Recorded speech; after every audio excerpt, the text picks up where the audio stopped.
Prologue to the Wisdom of Jesus, son of Sirach. A prologue made by an uncertain author. This Jesus was the son of Sirach, and grandchild to Jesus of the same name with him. This man therefore lived in the latter times, after the people had been led away captive and called home again, and almost after all the prophets. Now his grandfather, Jesus, as he himself witnesseth, was a man of great diligence and wisdom among the Hebrews, who did not only gather the grave and short sentences of wise men that had been before him, but himself also uttered some of his own, full of much understanding and wisdom. Whenas therefore the first Jesus died, leaving this book almost perfected, Sirach his son, receiving it after him, left it to his own son Jesus, who, having gotten it into his hands, compiled it all orderly into one volume, and called it Wisdom, entitling it both by his own name, his father's name, and his grandfather's, alluring the hearer by the very name of wisdom to have a greater love to the study of this book. It containeth therefore wise sayings, dark sentences, and parables, and certain particular ancient godly stories of men that pleased God, also his prayer and song. Moreover, what benefits God has vouchsafed his people, and what plagues he had heaped upon their enemies. This Jesus did imitate Solomon, and was no less famous for wisdom and learning, both being indeed a man of great learning, and so reputed also. The prologue of the wisdom of Jesus, the son of Sirach. Whereas many and great things have been delivered unto us by the law and the prophets, and by others that have followed in their steps, for the things which Israel ought to be commended for learning and wisdom, and whereof not only the readers must needs become skillful themselves, but also they that desire to learn be able to profit them which are without, both by speaking and writing. My grandfather Jesus, when he had much given himself to the reading of the law and the prophets and the other books of our fathers, and had gotten therein good judgment, was drawn on also himself to write something pertaining to learning and wisdom, to the intent that those which are desirous to learn and are addicted to these things might profit much more in living according to the law. Wherefore let me entreat you to read it with favor and attention, and to pardon us wherein we may seem to come short of some words which we have labored to interpret. For the same things uttered in Hebrew and translated into another tongue have not the same force in them. And not only these things, but the law itself and the prophets and the rest of the books have no small difference when they are spoken in their own language. For in the 38th year coming into Egypt, when Euergetes was king, and continuing there some time, I found a book of no small learning. Therefore I thought it most necessary for me to bestow some diligence and travail to interpret it, using great watchfulness and skill in that space to bring the book to an end, and set it forth for them also, which in a strange country are willing to learn, being prepared before in manners to live after the law. The wisdom of Jesus, son of Sirach. All wisdom cometh from the Lord, and is with him forever. Who can number the sand of the sea, and the drops of rain, and the days of eternity? Who can find out the height of heaven, and the breadth of the earth, and the deep, and wisdom? Wisdom hath been created before all things, and the understanding of prudence from everlasting. The word of God most high is the fountain of wisdom, and her ways are everlasting commandments. To whom hath the root of wisdom been revealed, or who hath known her wise counsels? Unto whom hath the knowledge of wisdom been made manifest, And who hath understood her great experience? There is one wise and greatly to be feared, the Lord sitting upon his throne. He created her, and saw her, and numbered her, and poured her out upon all his works. She is with all flesh, according to his gift, and he hath given her to them that love him. The fear of the Lord is honor, and glory, and gladness, and a crown of rejoicing. The fear of the Lord maketh a merry heart, and giveth joy and gladness, and a long life. Whoso feareth the Lord, it shall go well with him at the last, and he shall find favor in the day of his death. To fear the Lord is the beginning of wisdom, and it was created with the faithful in the womb. She hath built an everlasting foundation with men, and she shall continue with their seed. To fear the Lord is fullness of wisdom, and filleth men with her fruits. She filleth all their house with things desirable, and the garners with her increase. The fear of the Lord is a crown of wisdom, making peace and perfect health to flourish, both which are the gifts of God, and it enlargeth their rejoicing that love him. Wisdom raineth down skill and knowledge of understanding, and exalteth them to honor that hold her fast. The root of wisdom is to fear the Lord, and the branches thereof are long life. The fear of the Lord driveth away sins, and where it is present, it turneth away wrath. A furious man cannot be justified, for the sway of his fury shall be his destruction. A patient man will fear for a time, and afterward joy shall spring up unto him. He will hide his words for a time, and the lips of many shall declare his wisdom. The parables of knowledge are in the treasures of wisdom, but godliness is an abomination to a sinner. If thou desire wisdom, keep the commandments, and the Lord shall give her unto thee. For the fear of the Lord is wisdom and instruction, and faith and meekness are his delight. Distrust not the fear of the Lord when thou art poor, and come not unto him with a double heart. Be not an hypocrite in the sight of men, and take good heed what thou speakest. Exalt not thyself, lest thou fall, and bring dishonor upon thy soul, and so God discover thy secrets, and cast thee down in the midst of the congregation, because thou camest not in truth to the fear of the Lord, but thy heart is full of deceit. My son, if thou come to serve the Lord, prepare thy soul for temptation. Set thy heart aright, and constantly endure, and make not haste in time of trouble. Cleave unto him, and depart not away, that thou mayest be increased at thy last end. Whatsoever is brought upon thee, take cheerfully, and be patient when thou art changed to a low estate. For gold is tried in the fire, and acceptable men in the furnace of adversity. Believe in him, and he will help thee. Order thy way aright, and trust in him. Ye that fear the Lord, wait for his mercy, and go not aside, lest ye fall. Ye that fear the Lord, believe him, and your reward shall not fail. Ye that fear the Lord, hope for good, and for everlasting joy and mercy. Look at the generations of old, and see, did ever any trust in the Lord, and was confounded?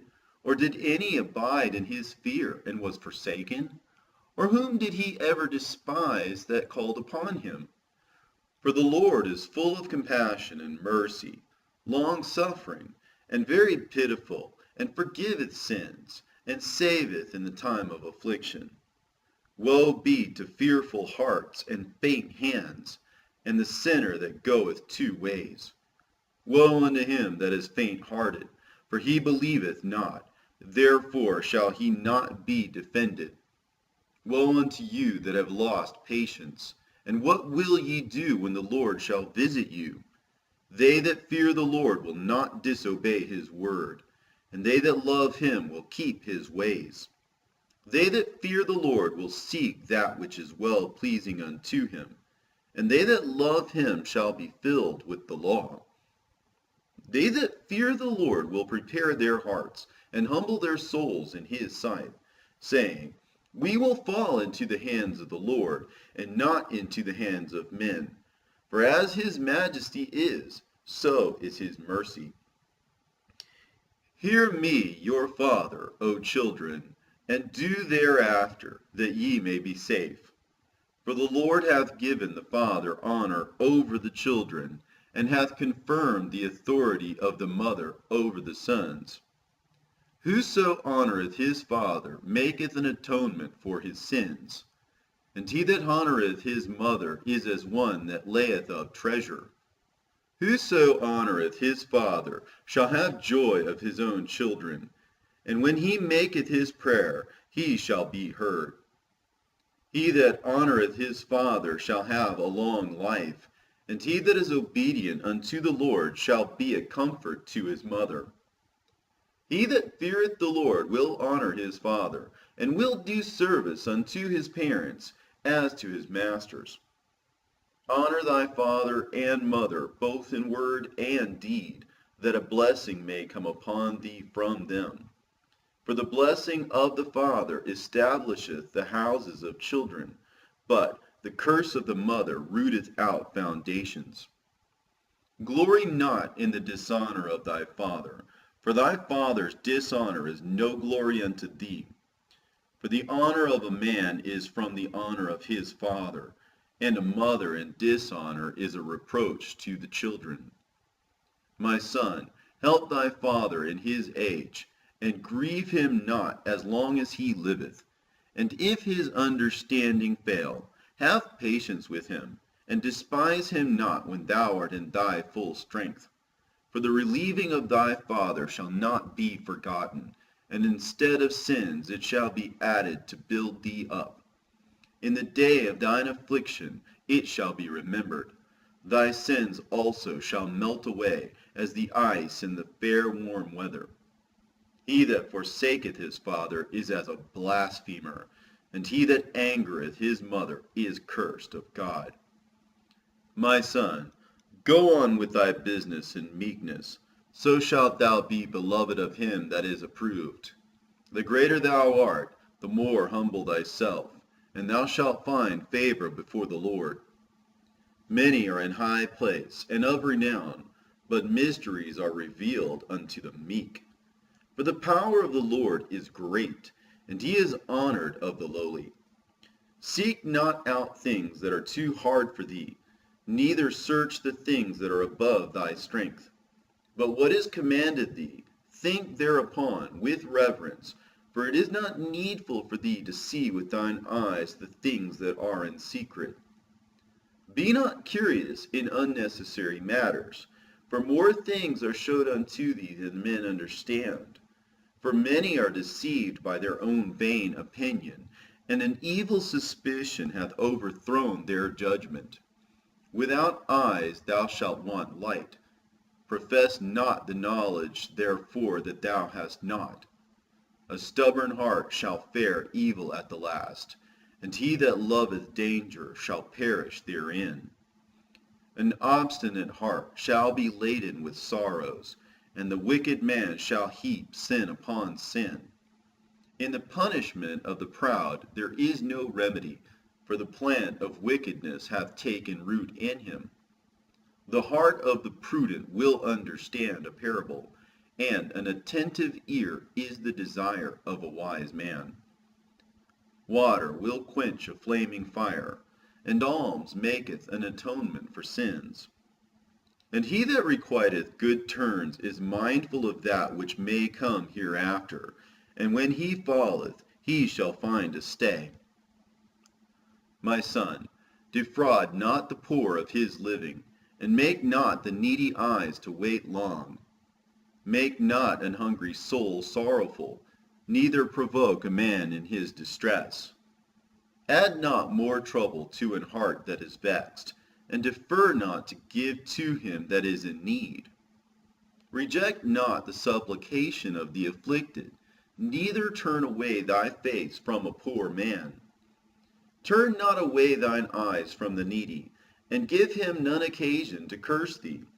For if he curse thee in the bitterness of his soul, his prayer shall be heard of him that made him.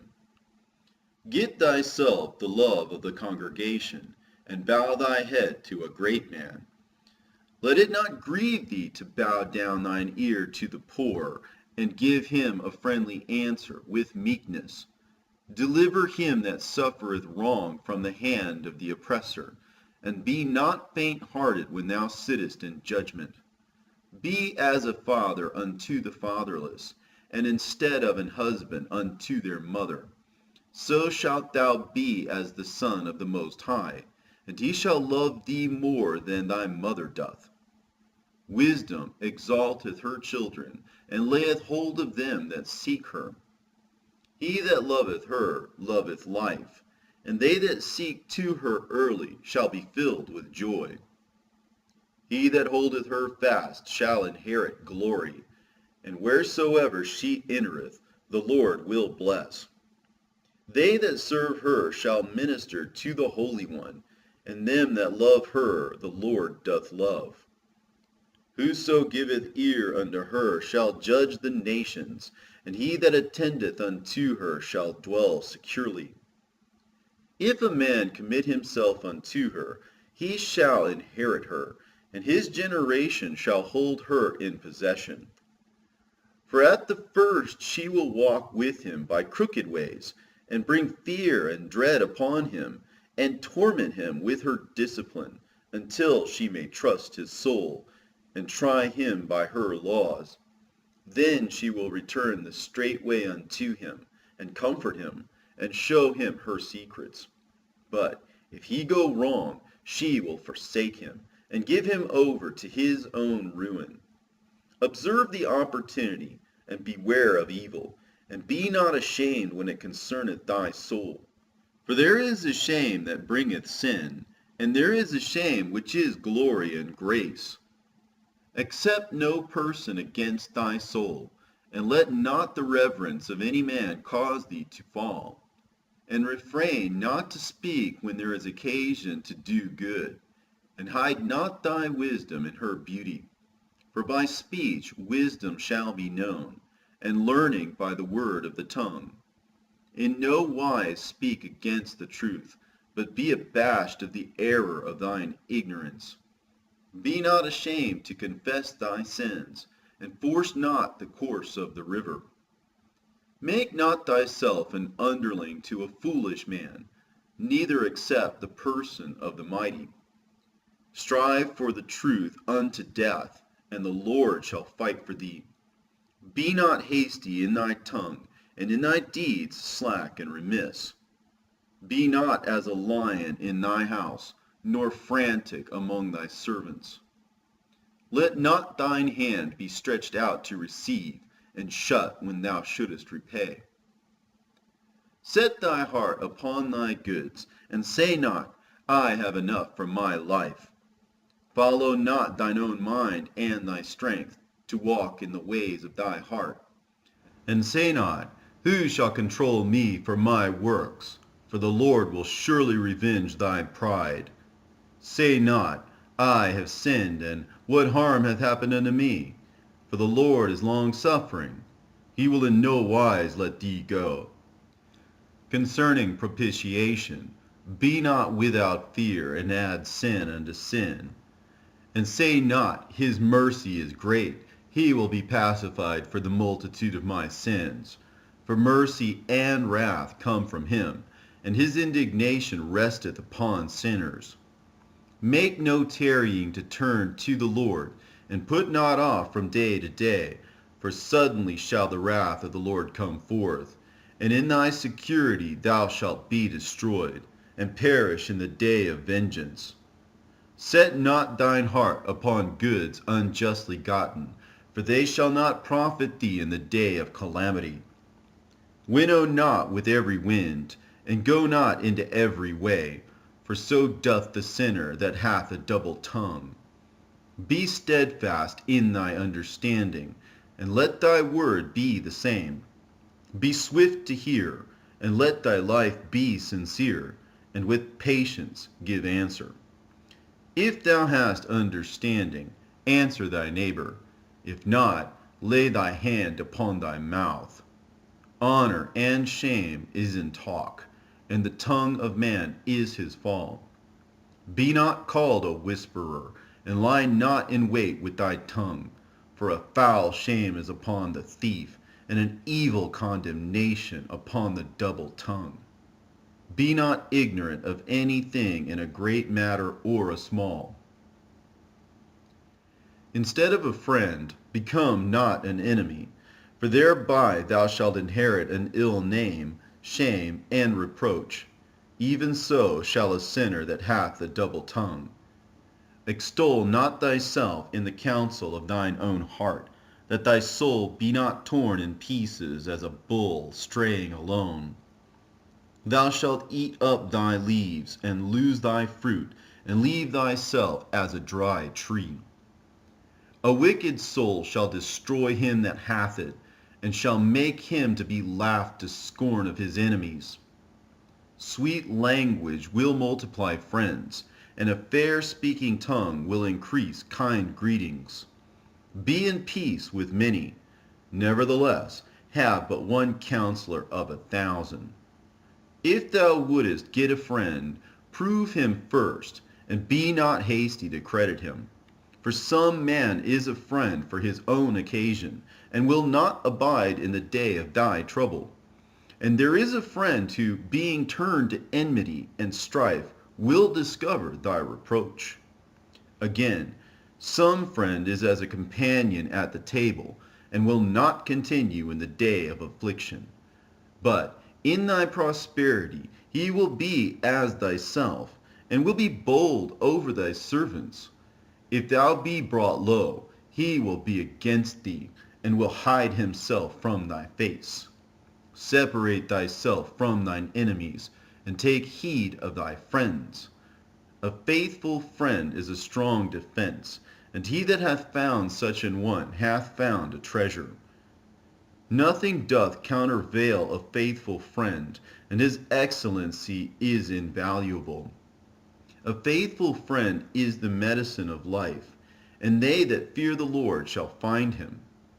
Whosoever feareth the Lord shall direct his friendship aright, for as he is, so shall his neighbor be also. My son, gather instruction from thy youth up, so shalt thou find wisdom till thine old age. Come unto her as one that ploweth and soweth, and wait for her good fruits. For thou shalt not toil much in laboring about her, but thou shalt eat of her fruits right soon.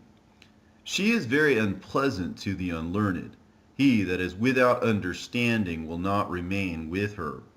She will lie upon him as a mighty stone of trial, and he will cast her from him ere it be long.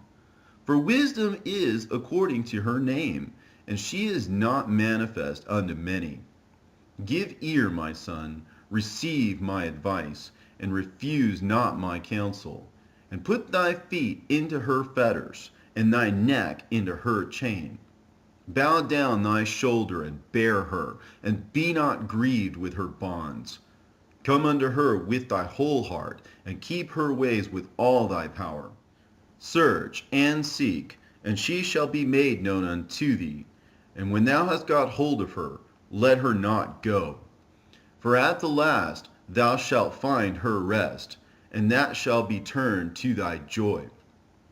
Then shall her fetters be a strong defense for thee, and her chains a robe of glory.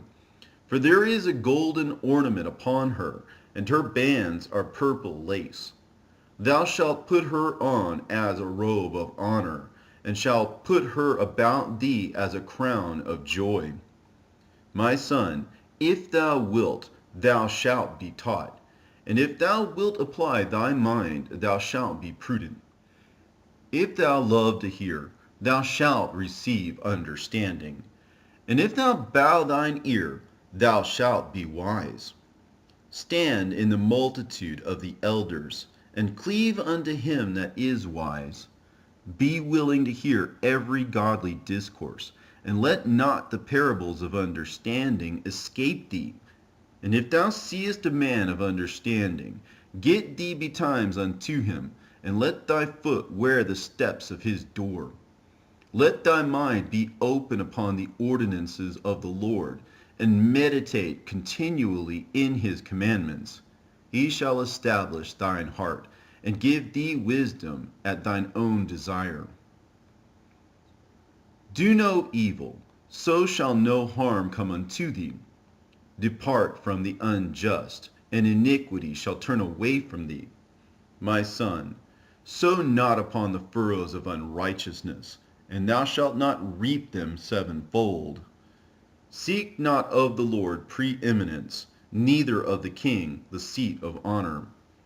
Justify not thyself before the Lord, and boast not of thy wisdom before the king.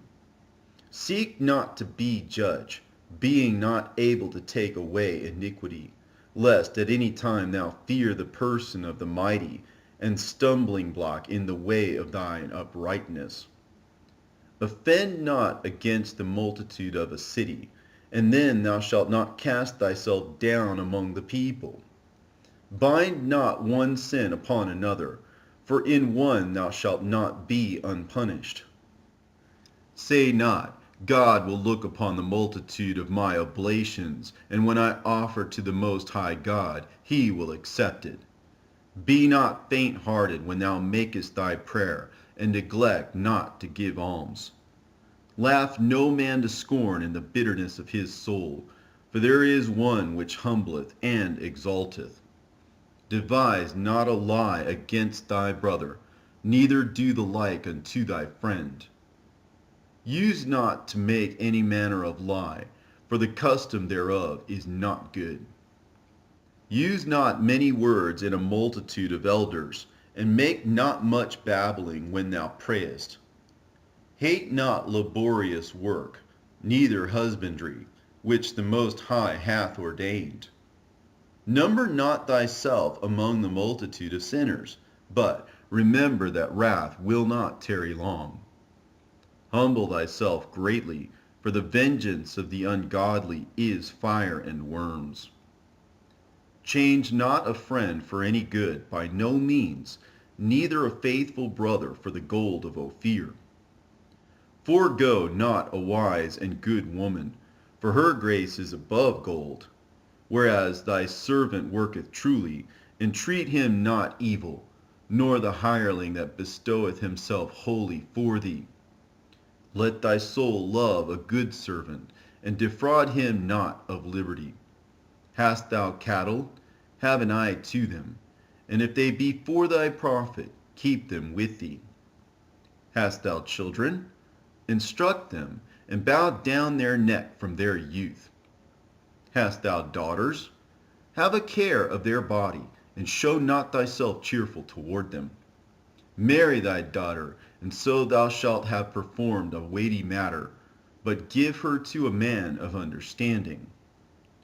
Hast thou a wife after thy mind? Forget her not, but give not thyself over to a light woman. Honor thy father with thy whole heart, and forget not the sorrows of thy mother. Remember that thou wast begotten of them, and how canst thou recompense them for the things that they have done for thee? Fear the Lord with all thy soul, and reverence his priests. Love him that made thee with all thy strength, and forsake not his ministers. Fear the Lord, and honor the priest, and give him his portion, as it is commanded thee, the first fruits and the trespass offerings, and the gift of the shoulder, and the sacrifice of sanctification, and the first fruits of the holy things. And stretch thine hand unto the poor, that thy blessing may be perfected. A gift hath grace in the sight of every man living, and for the dead detain it not. Fail not to be with them that weep, and mourn with them that mourn. Be not slow to visit the sick, for that shall make thee to be beloved. Whatsoever thou takest in hand, remember the end, and thou shalt never do amiss. Strive not with a mighty man, lest thou fall into his hands. Be not at variance with a rich man, lest he overweigh thee, for gold hath destroyed many, and perverted the hearts of kings. Strive not with a man that is full of tongue, and heap not wood upon his fire. Jest not with a rude man, lest thy ancestors be disgraced.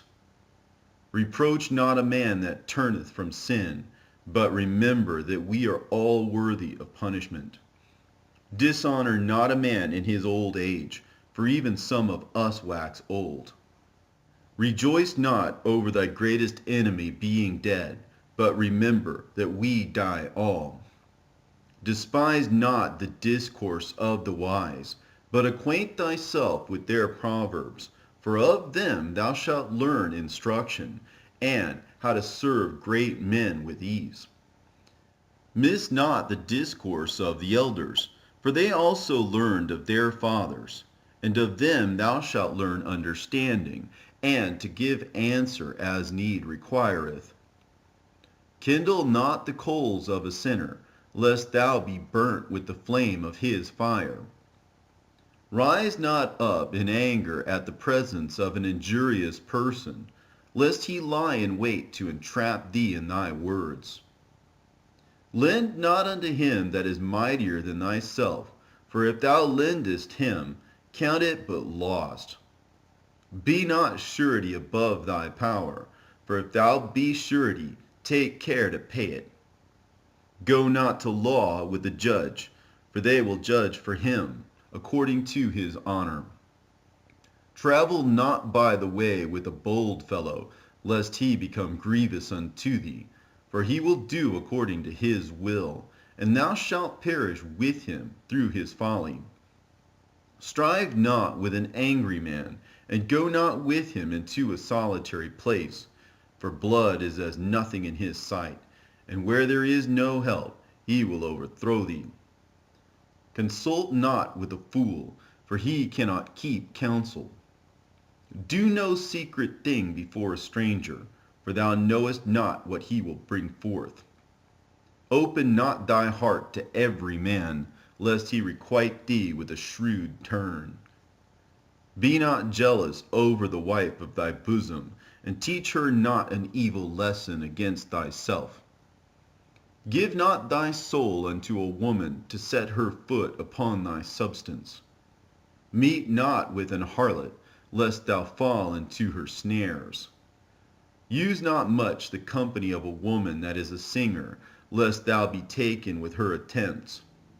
Gaze not on a maid, that thou fall not by those things that are precious in her. Give not thy soul unto harlots, that thou lose not thine inheritance. Look not round about thee in the streets of the city, neither wander thou in the solitary place thereof. Turn away thine eye from a beautiful woman, and look not upon another's beauty, for many have been deceived by the beauty of a woman, for herewith love is kindled as a fire. Sit not at all with another man's wife, nor sit down with her in thine arms, and spend not thy money with her at the wine, lest thine heart incline unto her, and so through thy desire thou fall into destruction.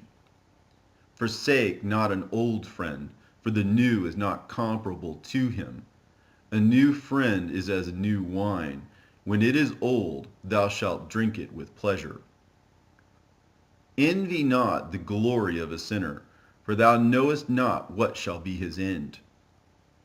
Delight not in the thing that the ungodly have pleasure in, but remember they shall not go unpunished unto their grave.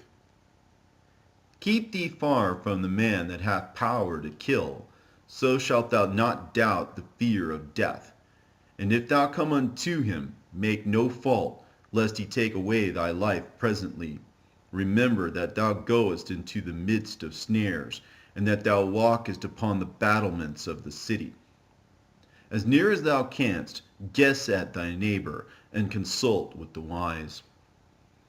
Let thy talk be with the wise, and all thy communication in the law of the Most High. And let just men eat and drink with thee, and let thy glorying be in the fear of the Lord.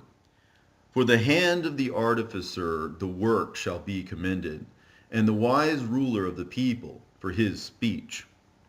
A man of an ill tongue is dangerous in his city, and he that is rash in his talk shall be hated. A wise judge will instruct his people, and the government of a prudent man is well ordered. As the judge of the people is himself, so are his officers. And what manner of man the ruler of the city is, such are all they that dwell therein. An unwise king destroyeth his people, but through the prudence of them which are in authority the city shall be inhabited. The power of the earth is in the hand of the Lord, and in due time he will set over it one that is profitable.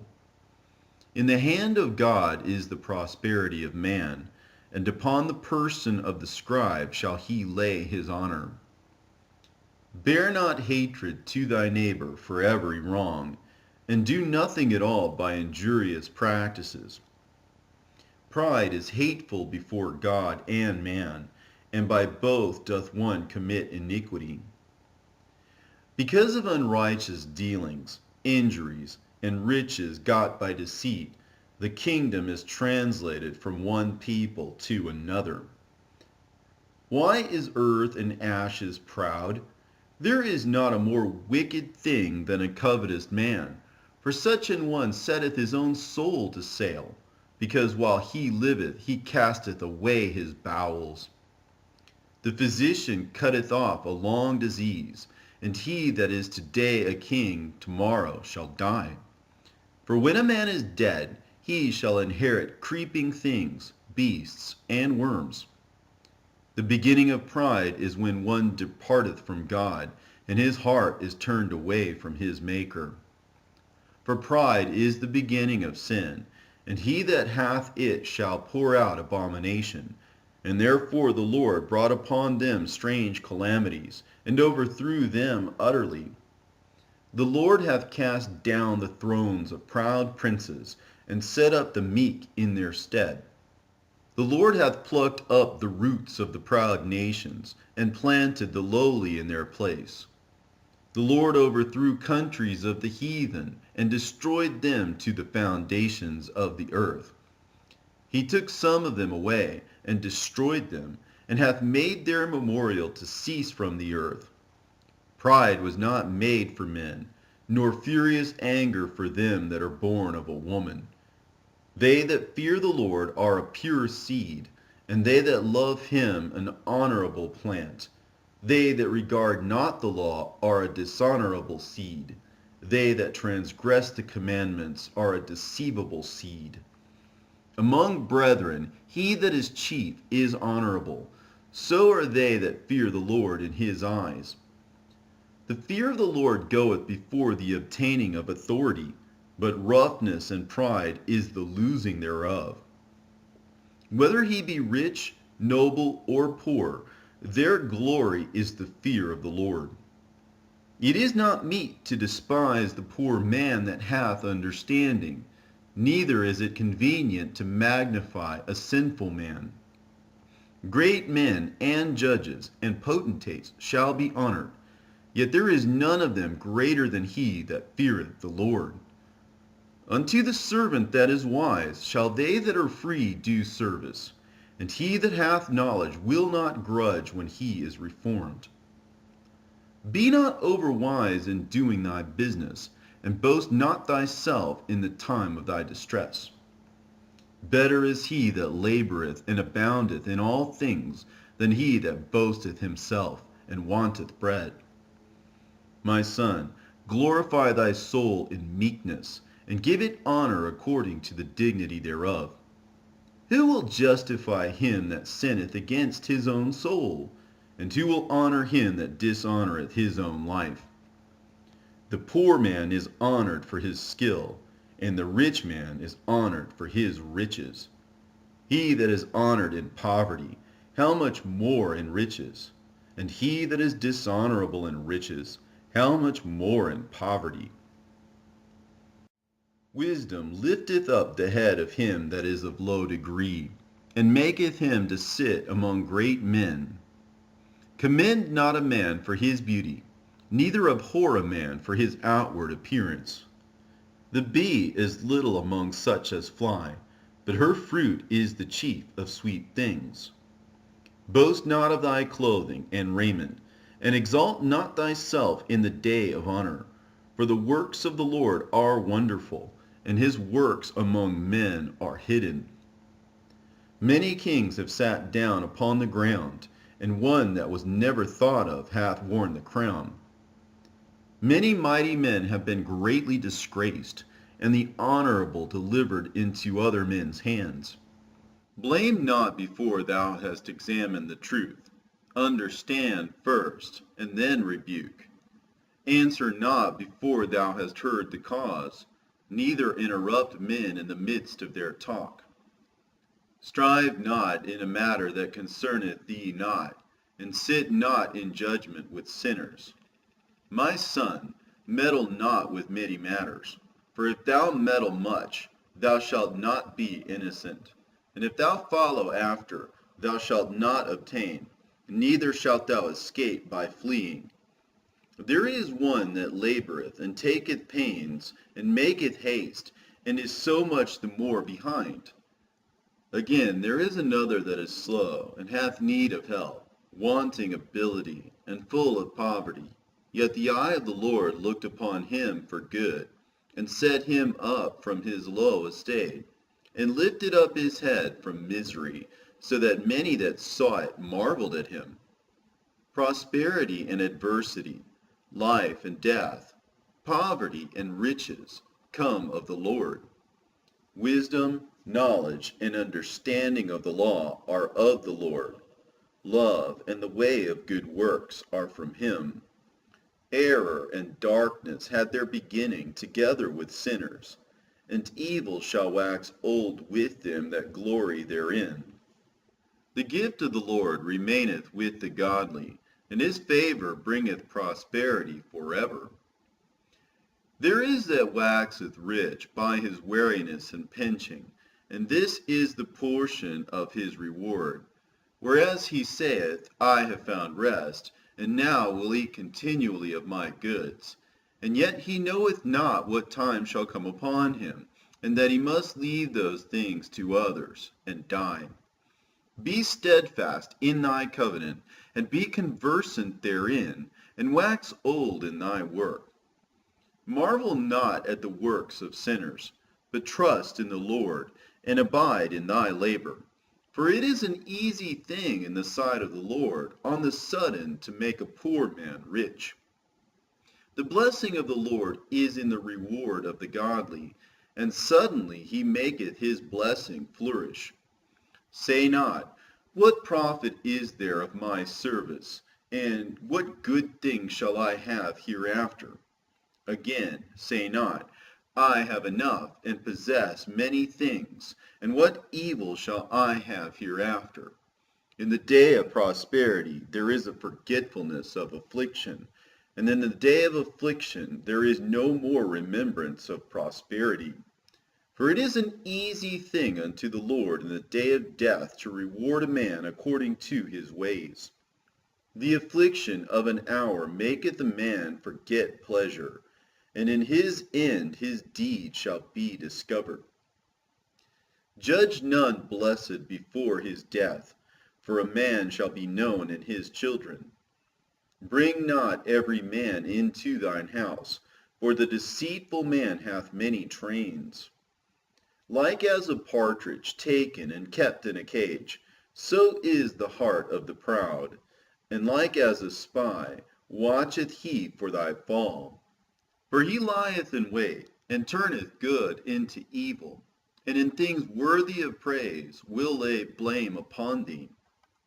Of a spark of fire a heap of coals is kindled, and a sinful man layeth wait for blood. Take heed of a mischievous man, for he worketh wickedness, lest he bring upon thee a perpetual blot. Receive a stranger into thine house, and he will disturb thee, and turn thee out of thine own. When thou wilt do good, know to whom thou doest it, so thou shalt be thanked for thy benefits. Do good to the godly man, and thou shalt find a recompense, and if not from him, yet from the Most High. There can no good come to him that is always occupied in evil, nor to him that giveth no alms. Give to the godly man, and help not a sinner. Do well unto him that is lowly, but give not to the ungodly. Hold back thy bread, and give it not unto him, lest he overmaster thee thereby. For else thou shalt receive twice as much evil for all the good thou shalt have done unto him.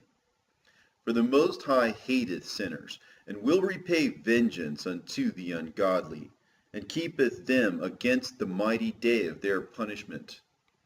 Give unto the good, and help not the sinner. A friend cannot be known in prosperity, and an enemy cannot be hidden in adversity. In the prosperity of a man, enemies will be grieved, but in his adversity, even a friend will depart. Never trust thine enemy, for like as iron rusteth, so is his wickedness. Though he humble himself and go crouching, yet take good heed and beware of him. And thou shalt be unto him as if thou hadst wiped a looking glass, and thou shalt know that his rust hath not been altogether wiped away. Set him not by thee, lest when he hath overthrown thee, he stand up in thy place. Neither let him sit at thy right hand, lest he seek to take thy seat. And thou at the last remember my words, and be pricked therewith. Who will pity a charmer that is bitten with a serpent, or any such as come nigh wild beasts? So one that goeth to a sinner, and is defiled with him in his sins, who will pity? For a while he will abide with thee, but if thou begin to fall, he will not tarry.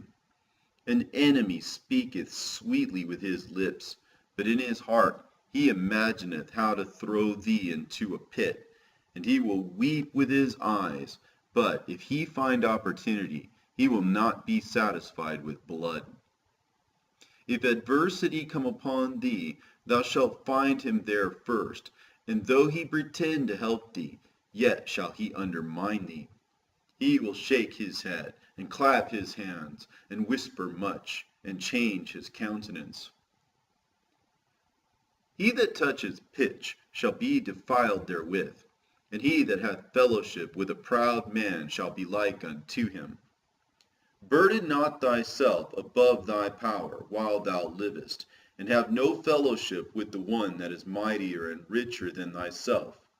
For how agree the kettle and the earthen pot together? For if the one be smitten against the other, it shall be broken. The rich man hath done wrong, and yet he threateneth withal. The poor man is wronged, and he must entreat also. If thou be for his profit, he will use thee, but if thou hast nothing, he will forsake thee. If thou hast anything, he will live with thee, yea, he will make thee bear, and will not be sorry for it. If he hath need of thee, he will deceive thee, and smile upon thee, and put thee in hope. He will speak thee fair, and say, What wantest thou? And he will shame thee by his meats, until he have drawn thee dry twice or thrice, and at the last he will laugh thee to scorn afterward. When he seeth thee, he will forsake thee, and shake his head at thee. Beware that thou be not deceived and brought down in thy jollity. If thou be invited of a mighty man, withdraw thyself, and so much the more will he invite thee. Press thou not upon him, lest thou be put back. Stand not far off, lest thou be forgotten. Affect not to be made equal unto him in talk, and believe not his many words, for with much communication he will tempt thee, and smiling upon thee will get out thy secrets. But cruelly he will lay up thy words, and will not spare to do thee hurt, and to put thee in prison. Observe, and take good heed, for thou walkest in peril of thy overthrowing. When thou hearest these things, awake in thy sleep. Love the Lord all thy life, and call upon him for thy salvation. Every beast loveth his like, and every man loveth his neighbor. All flesh consorteth according to kind, and a man will cleave to his like. What fellowship hath the wolf with the lamb? So the sinner with the godly. What agreement is there between the hyena and a dog? And what peace between the rich and the poor? As the wild ass is the lion's prey in the wilderness, so the rich eat up the poor. As the proud hate humility, so doth the rich abhor the poor.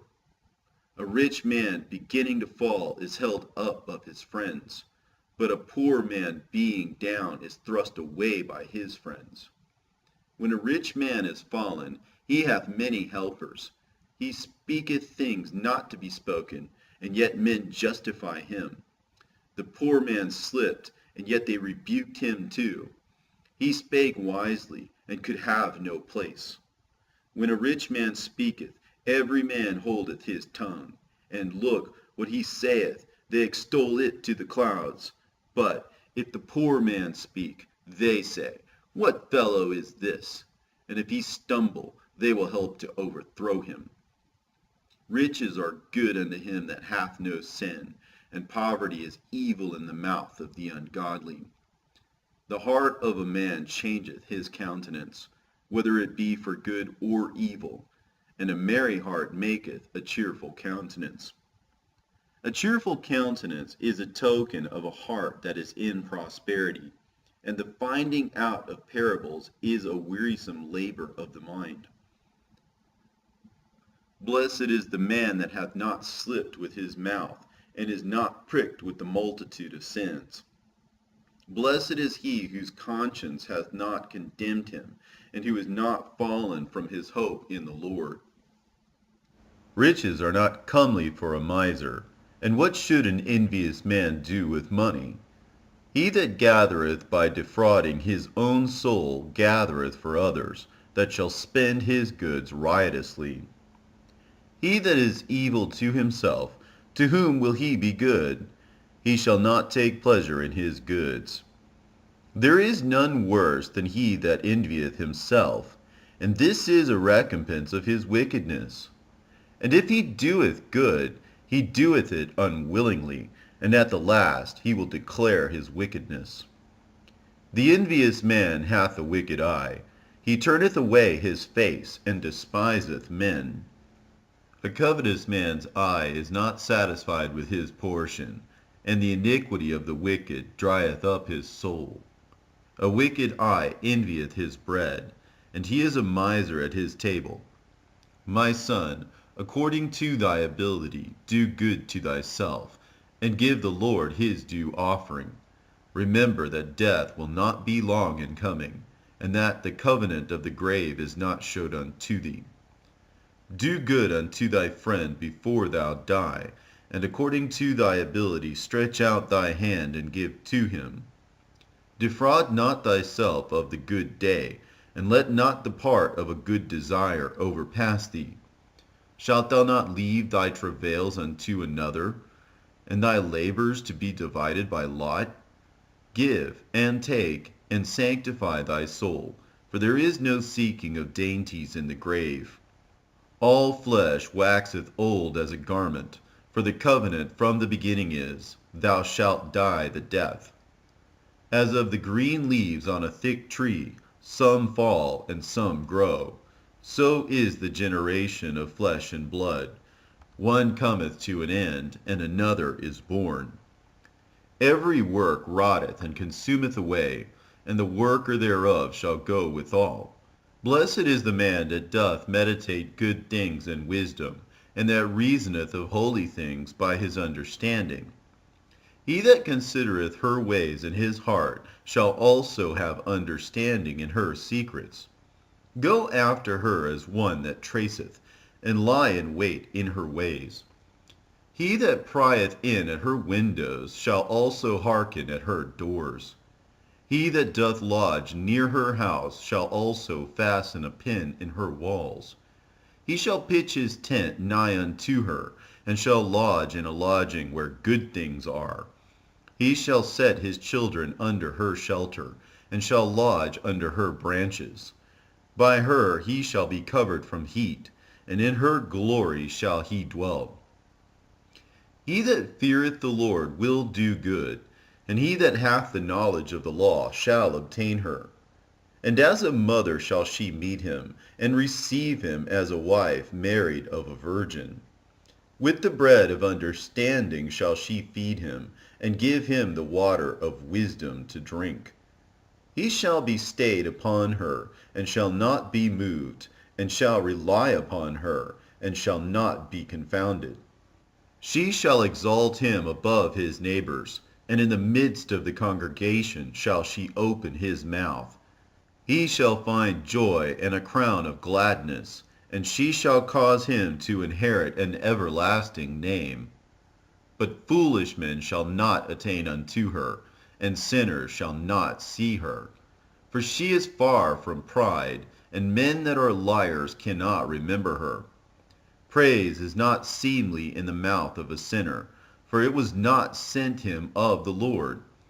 For praise shall be uttered in wisdom, and the Lord will prosper it. Say not thou, it is through the Lord that I fell away, for thou oughtest not to do the thing that he hateth. Say not thou, he hath caused me to err, for he hath no need of the sinful man. The Lord hateth all abomination, and they that fear God love it not. He himself made man from the beginning, and left him in the hand of his counsel, if thou wilt, to keep the commandments, and to perform acceptable faithfulness. He hath set fire and water before thee. Stretch forth thy hand unto whether thou wilt. Before man is life and death, and whether him liketh shall be given him. For the wisdom of the Lord is great, and he is mighty in power, and beholdeth all things. And his eyes are upon them that fear him, and he knoweth every work of man. He hath commanded no man to do wickedly, neither hath he given any man license to sin. Desire not a multitude of unprofitable children, neither delight in ungodly sons. Though they multiply, rejoice not in them, except the fear of the Lord be with them. Trust not thou in their life, neither respect their multitude. For one that is just is better than 1,000, and better it is to die without children than to have them that are ungodly. For by one that hath understanding shall the city be replenished, but the kindred of the wicked shall speedily become desolate. Many such things have I seen with mine eyes, and mine ear hath heard greater things than these. In the congregation of the ungodly shall a fire be kindled, and in a rebellious nation wrath is set on fire. He was not pacified toward the old giants, who fell away in the strength of their foolishness. Neither spared he the place where Lot sojourned, but abhorred them for their pride. He pitied not the people of perdition, who were taken away in their sins, nor the 600,000 footmen who were gathered together in the hardness of their hearts. And if there be one stiff-necked among the people, it is a marvel if he escape unpunished, for mercy and wrath are with him. He is mighty to forgive, and to pour out displeasure. As his mercy is great, so is his correction also. He judgeth a man according to his works. The sinner shall not escape with his spoils, and the patience of the godly shall not be frustrate. Make way for every work of mercy, for every man shall find according to his works. The Lord hardened Pharaoh, that he should not know him, that his powerful works might be known to the world. His mercy is manifest to every creature, and he hath separated his light from the darkness with an adamant. Say not thou, I will hide myself from the Lord. Shall any remember me from above? I shall not be remembered among so many people. For what is my soul among such an infinite number of creatures? Behold, the heaven and the heaven of heavens, the deep and the earth, and all that therein is, shall be moved when he shall visit. The mountains also and foundations of the earth will be shaken with trembling when the Lord looketh upon them. No heart can think upon these things worthily, and who is able to conceive his ways? It is a tempest which no man can see, for the most part of his works are hid. Who can declare the works of his justice, or who can endure them? For his covenant is afar off, and the trial of all things is in the end.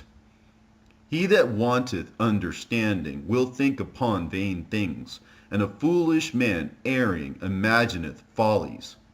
My son, hearken unto me, and learn knowledge, and mark my words with thy heart. I will show forth doctrine in weight, and declare his knowledge exactly. The works of the Lord are done in judgment from the beginning, and from the time he made them he disposed the parts thereof. He garnished his works for ever, and in his hand are the chief of them unto all generations. They neither labor, nor are weary, nor cease from their works. None of them hindereth another, and they shall never disobey his word. After this the Lord looked upon the earth, and filled it with his blessings. With all manner of living things hath he covered the face thereof, and they shall return into it again. The Lord created man of the earth, and turned him into it again. He gave them few days, and a short time, and power also over the things therein. He endued them with strength by themselves, and made them according to his image, and put the fear of man upon all flesh, and gave him dominion over beasts and fowls. They received the use of the 5 operations of the Lord, and in the 6th place he imparted them understanding, and in the 7th speech, an interpreter of the cogitations thereof. Counsel, and a tongue, and eyes, ears, and a heart gave he them to understand. Withal he filled them with the knowledge of understanding, and showed them good and evil. He set his eye upon their hearts, that he might show them the greatness of his works. He gave them to glory in his marvelous acts forever, that they might declare his works with understanding. And the elect shall praise his holy name. Besides this, he gave them knowledge, and the law of life for an heritage. He made an everlasting covenant with them, and showed them his judgments. Their eyes saw the majesty of his glory, and their ears heard his glorious voice. And he said unto them, Beware of all unrighteousness. And he gave every man commandment concerning his neighbor. Their ways are ever before him, and shall not be hid from his eyes. Every man from his youth is given to evil, neither could they make themselves fleshly hearts for stoning. For in the division of the nations of the whole earth he set a ruler over every people, but Israel is the Lord's portion, whom, being his firstborn, he nourisheth with discipline, and giving him the light of his love doth not forsake him. Therefore all their works are as the sun before him, and his eyes are continually upon their ways. None of their unrighteous deeds are hid from him, but all their sins are before the Lord. But the Lord, being gracious, and knowing his workmanship, neither left nor forsook them, but spared them.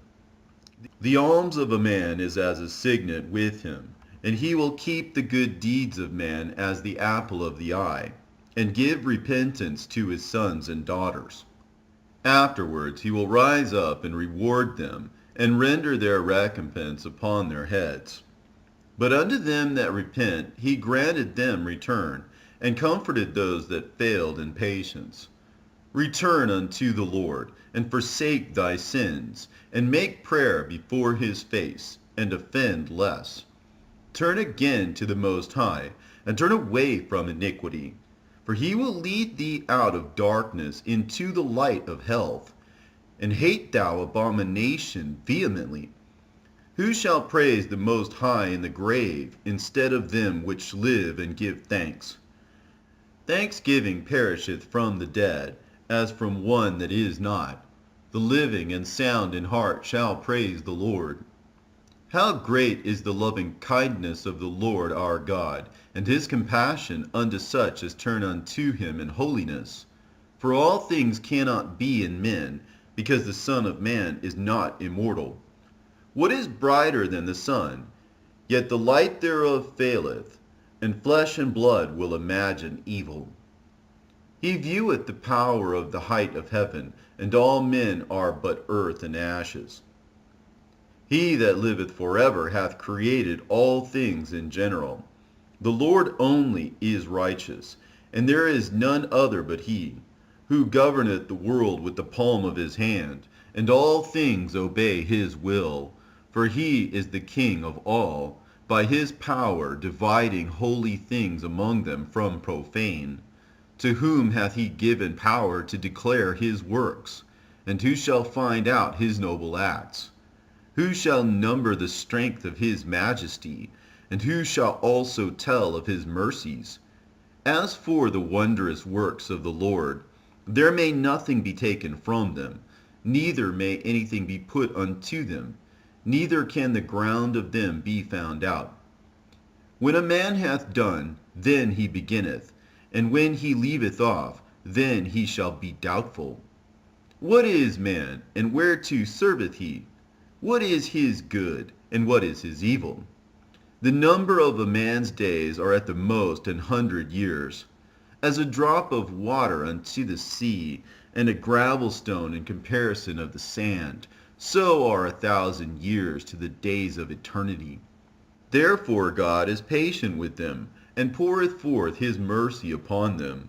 He saw and perceived their end to be evil, therefore he multiplied his compassion.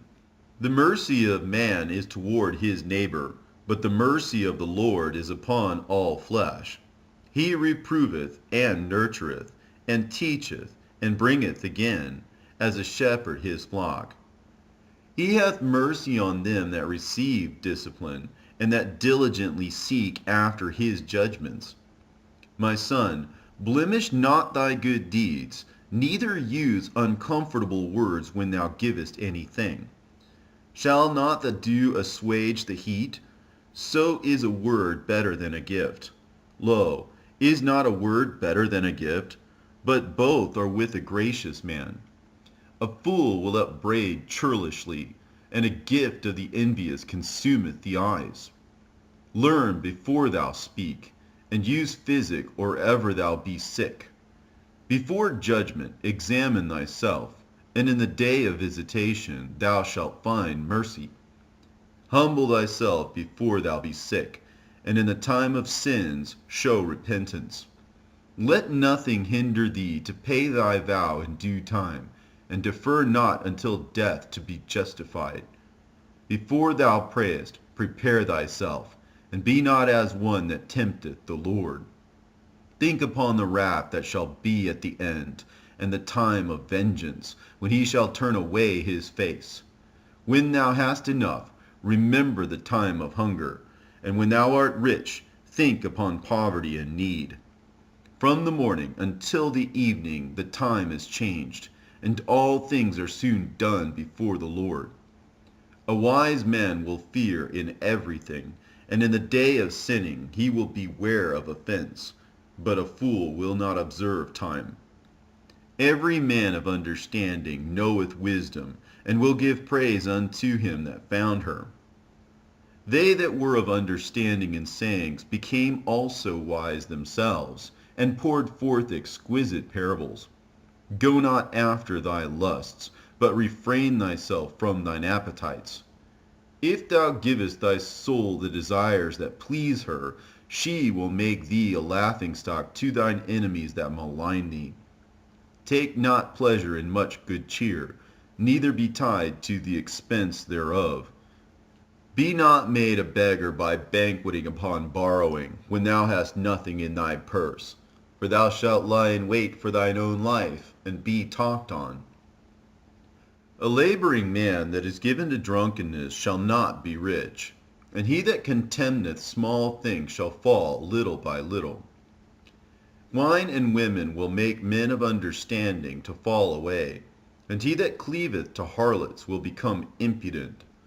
Moths and worms shall have him to heritage, and a bold man shall be taken away. He that is hasty to give credit is light-minded, and he that sinneth shall offend against his own soul. Whoso taketh pleasure in wickedness shall be condemned, but he that resisteth pleasures crowneth his life. He that can rule his tongue shall live without strife, and he that hateth babbling shall have less evil. Rehearse not unto another that which is told unto thee, and thou shalt fare never the worse.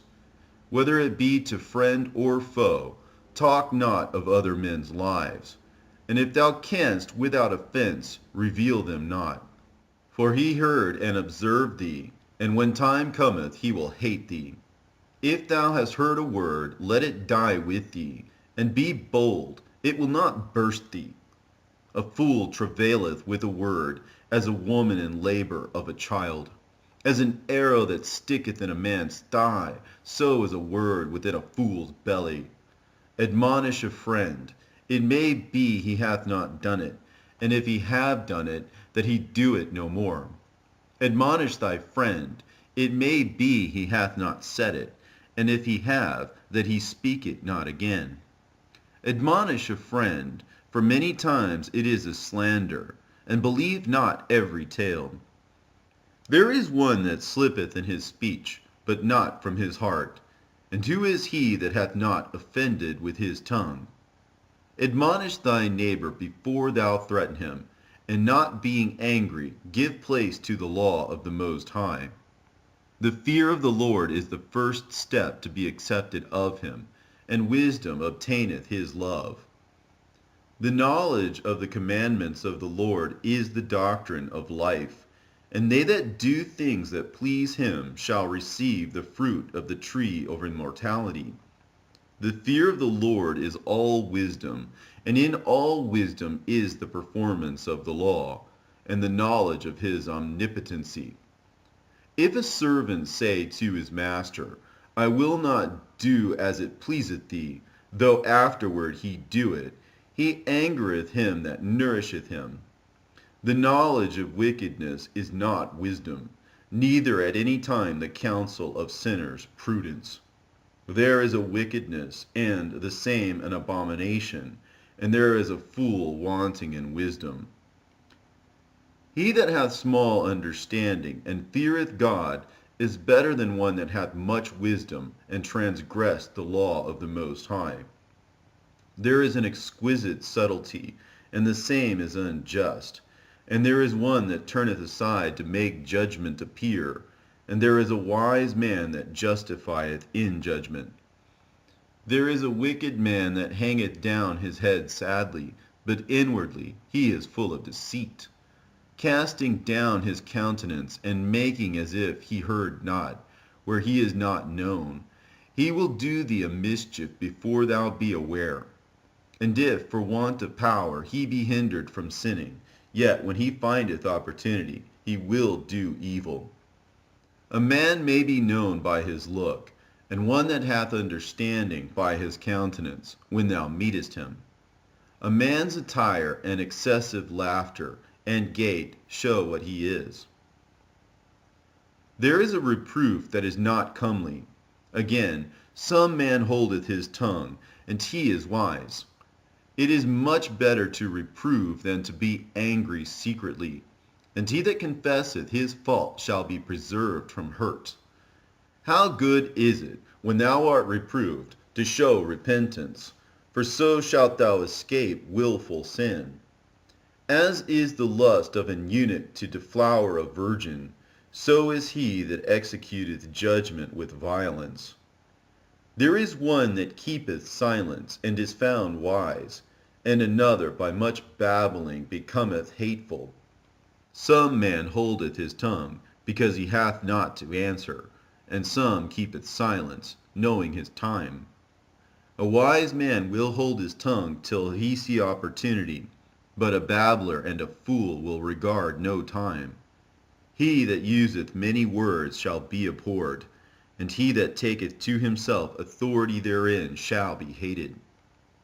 There is a sinner that hath good success in evil things, and there is a gain that turneth to loss. There is a gift that shall not profit thee, and there is a gift whose recompense is double. There is an abasement because of glory, and there is that lifteth up his head from a low estate. There is that buyeth much for a little, and repayeth it sevenfold. A wise man by his words maketh him beloved, but the graces of fools shall be poured out. The gift of a fool shall do thee no good when thou hast it, neither yet of the envious for his necessity, for he looketh to receive many things for one. He giveth little and upbraideth much. He openeth his mouth like a crier. Today he lendeth, and tomorrow will he ask it again. Such an one is to be hated of God and man. The fool saith, I have no friends.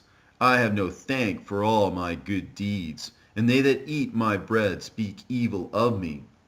How oft, and of how many shall he be laughed to scorn? For he knoweth not aright what it is to have, and it is all one unto him as if he had it not. To slip upon a pavement is better than to slip with the tongue. So the fall of the wicked shall come speedily. An unseasonable tale will always be in the mouth of the unwise. A wise sentence shall be rejected when it cometh out of a fool's mouth, for he will not speak it in due season. There is that is hindered from sinning through want, and when he taketh rest, he shall not be troubled. There is that destroyeth his own soul through bashfulness, and by accepting of persons overthroweth himself. There is that for bashfulness promiseth to his friend, and maketh him his enemy for nothing. A lie is a foul blot in a man, yet it is continually in the mouth of the untaught. A thief is better than a man that is accustomed to lie, but they both shall have destruction to heritage. The disposition of a liar is dishonorable, and his shame is ever with him. A wise man shall promote himself to honor with his words, and he that hath understanding will please great men. He that tilleth his land shall increase his heap, and he that pleaseth great men shall get pardon for iniquity. Presents and gifts blind the eyes of the wise, and stop up his mouth that he cannot reprove. Wisdom that is hid, and treasure that is hoarded up, what profit is in them both? Better is he that hideth his folly than a man that hideth his wisdom. Necessary patience in seeking the Lord is better than he that leadeth his life without a guide. My son, hast thou sinned?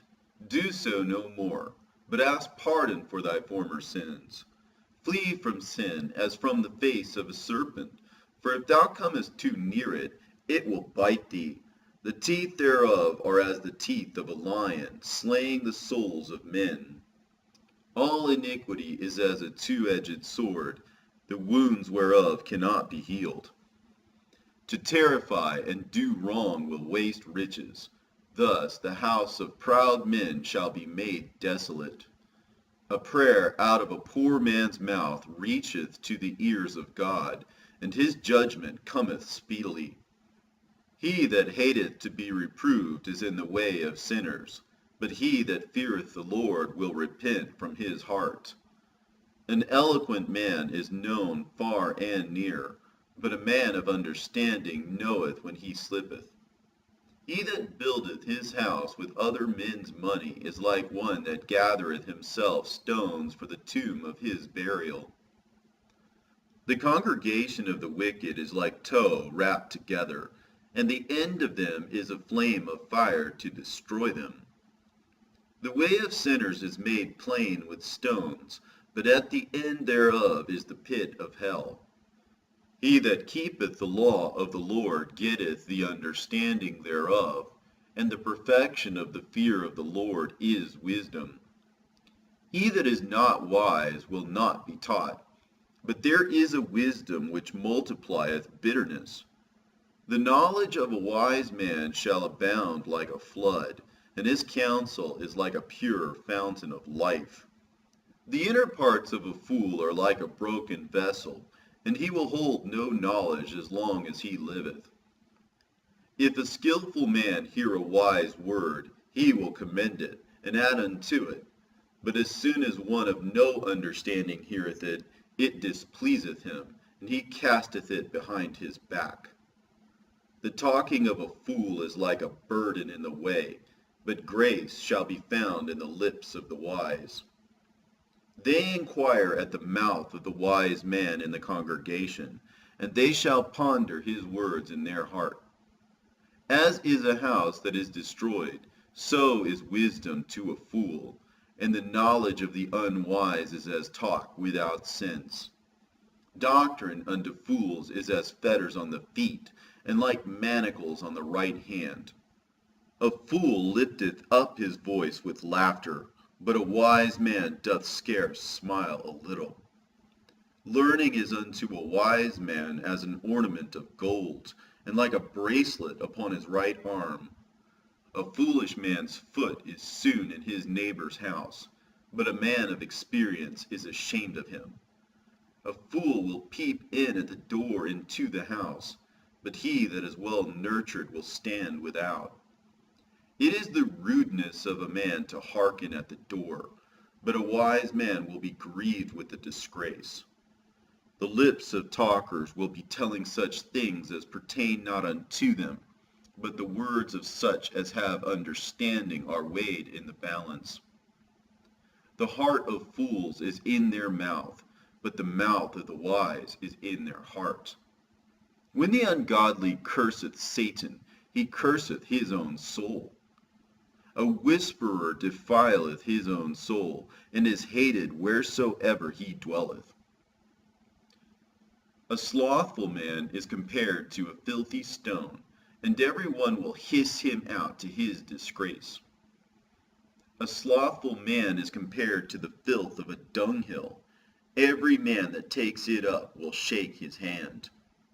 An evil-nurtured man is the dishonor of his father that begat him, and a foolish daughter is born to his loss. A wise daughter shall bring an inheritance to her husband, but she that liveth dishonestly is her father's heaviness. She that is bold dishonoreth both her father and her husband, but they both shall despise her.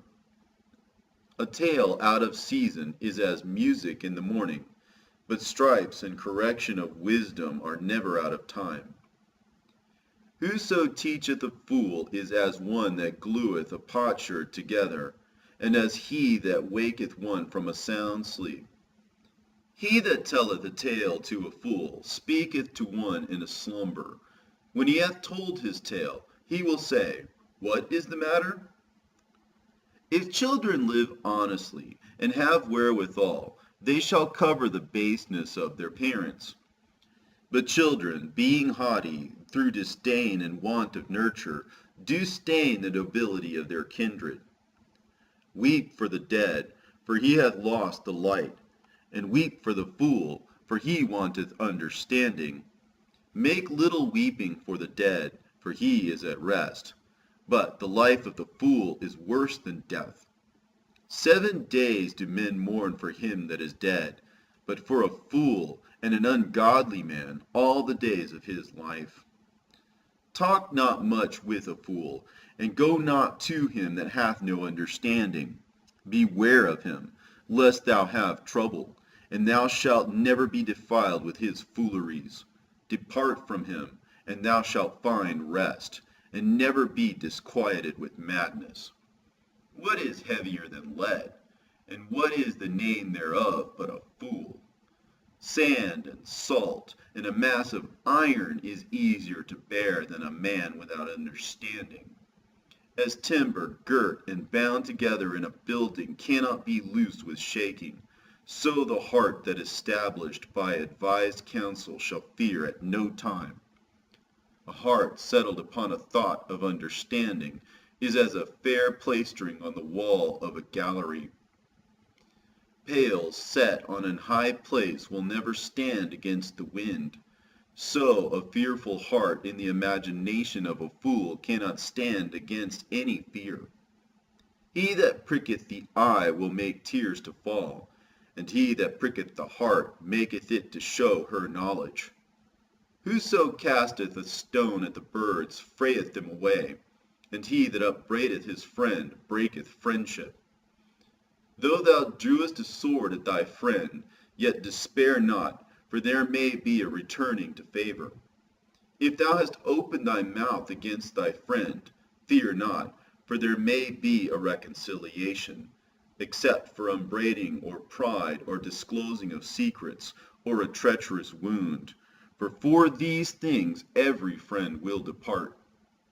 Be faithful to thy neighbor in his poverty, that thou mayest rejoice in his prosperity. Abide steadfast unto him in the time of his trouble, that thou mayest be heir with him in his heritage. For a mean estate is not always to be contemned, nor the rich that is foolish to be had in admiration. As the vapor and smoke of a furnace goeth before the fire, so reviling before blood. I will not be ashamed to defend a friend, neither will I hide myself from him. And if any evil happen unto me by him, every one that heareth it will beware of him. Who shall set a watch before my mouth, and a seal of wisdom upon my lips, that I fall not suddenly by them, and that my tongue destroy me not? O Lord, Father and Governor of my whole life, leave me not to their counsels, and let me not fall by them. Who will set scourges over my thoughts, and the discipline of wisdom over mine heart, that they spare me not for mine ignorances, and it pass not by my sins, lest mine ignorances increase, and my sins abound to my destruction, and I fall before mine adversaries, and mine enemy rejoice over me, whose hope is far from thy mercy. O Lord, Father, and God of my life, give me not a proud look, but turn away from thy servants always a haughty mind. Turn away from me vain hopes and concupiscence, and thou shalt hold him up that is desirous always to serve thee. Let not the greediness of the belly, nor the lust of the flesh take hold of me, and give not over me thy servant into an impudent mind. Hear, O ye children, the discipline of the mouth. He that keepeth it shall never be taken in his lips.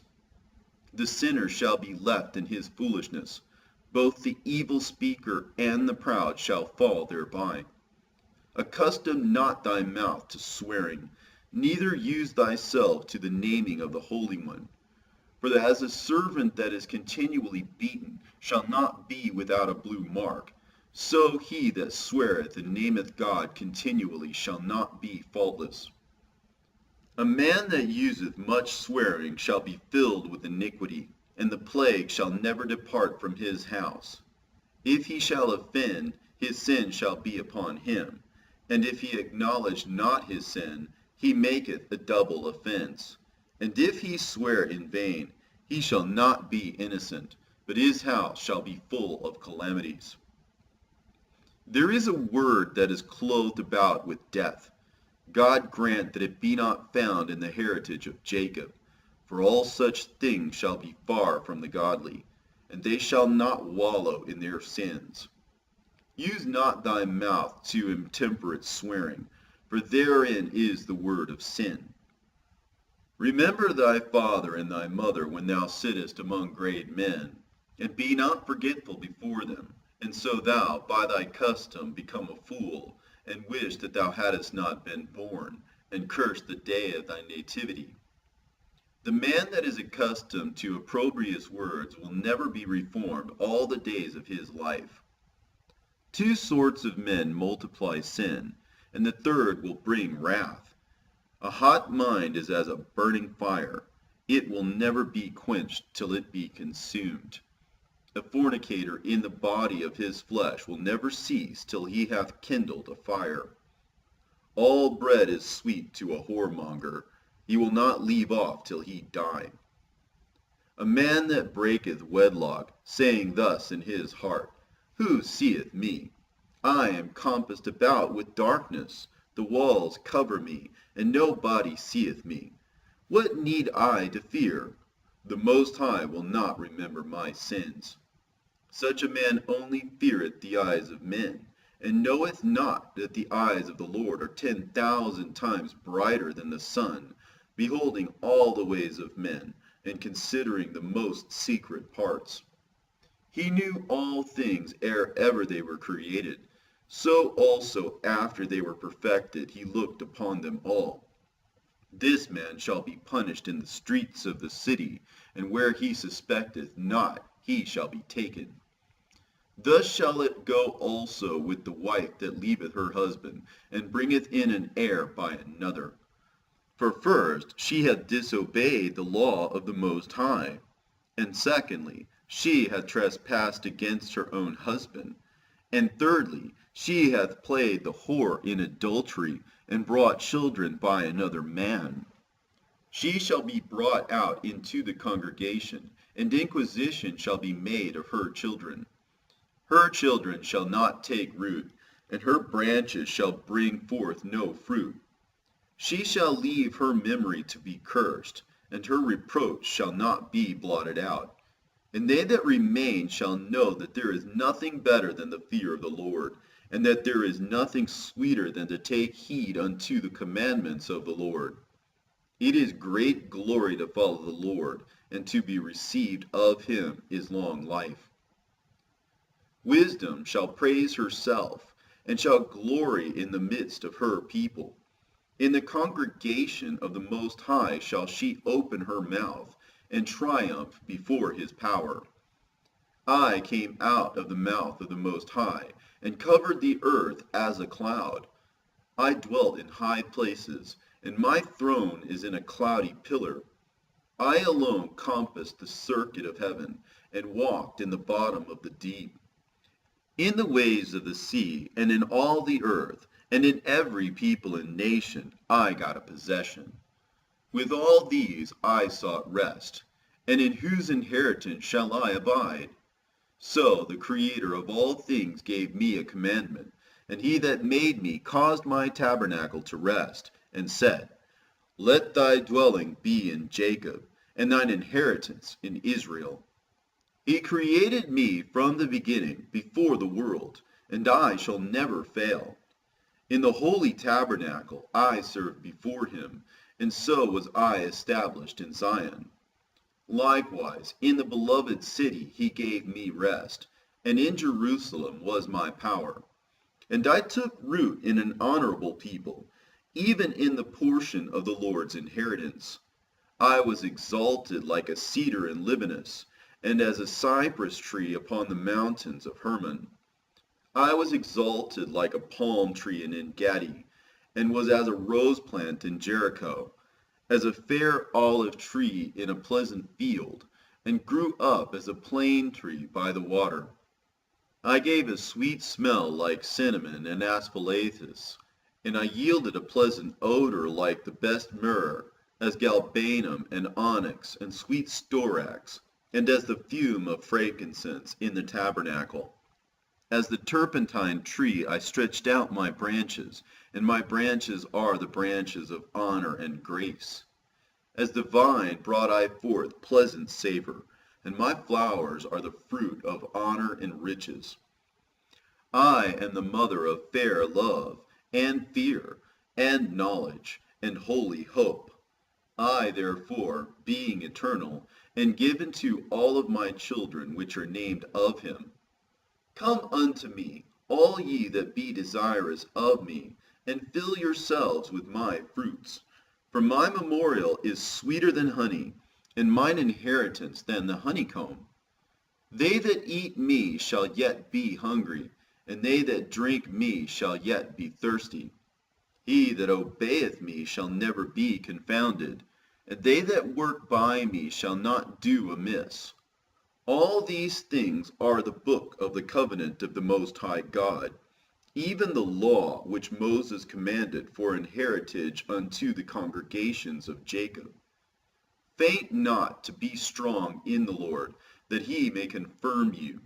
Cleave unto him, for the Lord Almighty is God alone, and beside him there is no other Savior.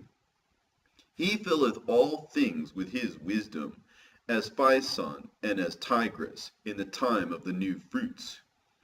He maketh the understanding to abound like Euphrates, and as Jordan in the time of the harvest. He maketh the doctrine of knowledge appear as the light, and as Gihon in the time of vintage. The first man knew her not perfectly, no more shall the last find her out. For her thoughts are more than the sea, and her counsels profounder than the great deep. I also came out as a brook from a river, and as a conduit into the garden. I said, I will water my best garden, and will water abundantly my garden bed. And lo, my brook became a river, and my river became a sea. I will yet make doctrine to shine as the morning, and will send forth her light afar off. I will yet pour out doctrine as prophecy, and leave it to all ages forever. Behold, that I have not labored for myself only, but for all them that seek wisdom. In 3 things was I beautified, and stood up beautiful both before God and men: the unity of brethren, the love of neighbors, a man and a wife that agree together.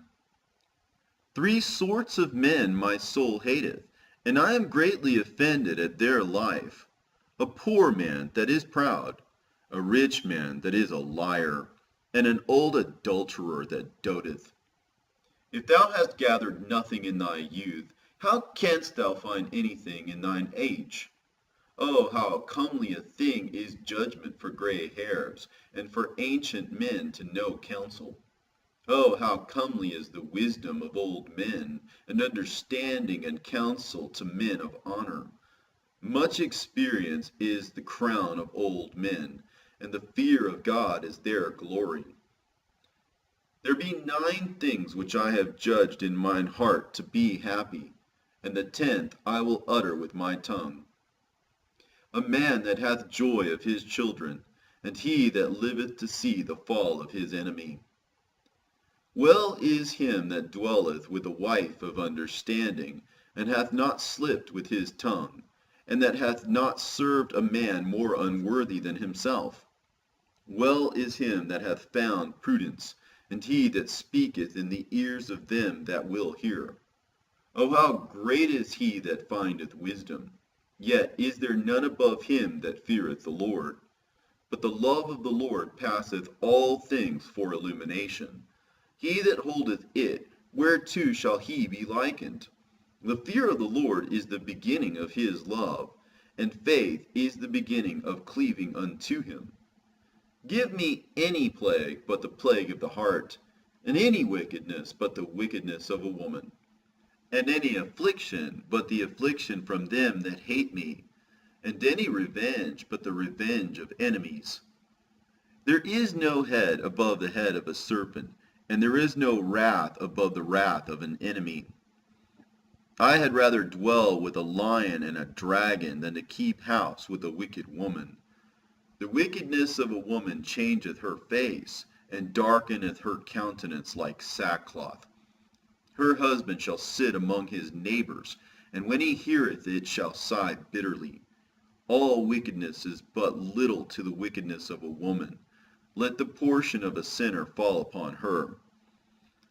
As the climbing up a sandy way is to the feet of the aged, so is a wife full of words to a quiet man.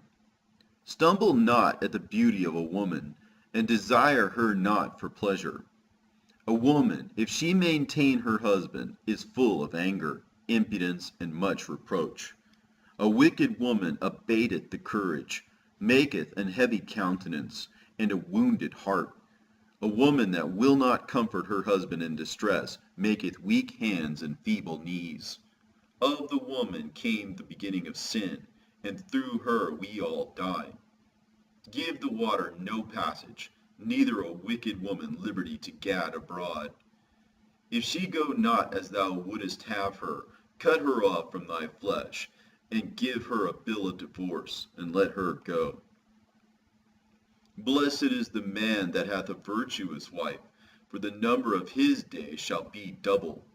A virtuous woman rejoiceth her husband, and he shall fulfill the years of his life in peace. A good wife is a good portion, which shall be given in the portion of them that fear the Lord. Whether a man be rich or poor, if he have a good heart toward the Lord, he shall at all times rejoice with a cheerful countenance.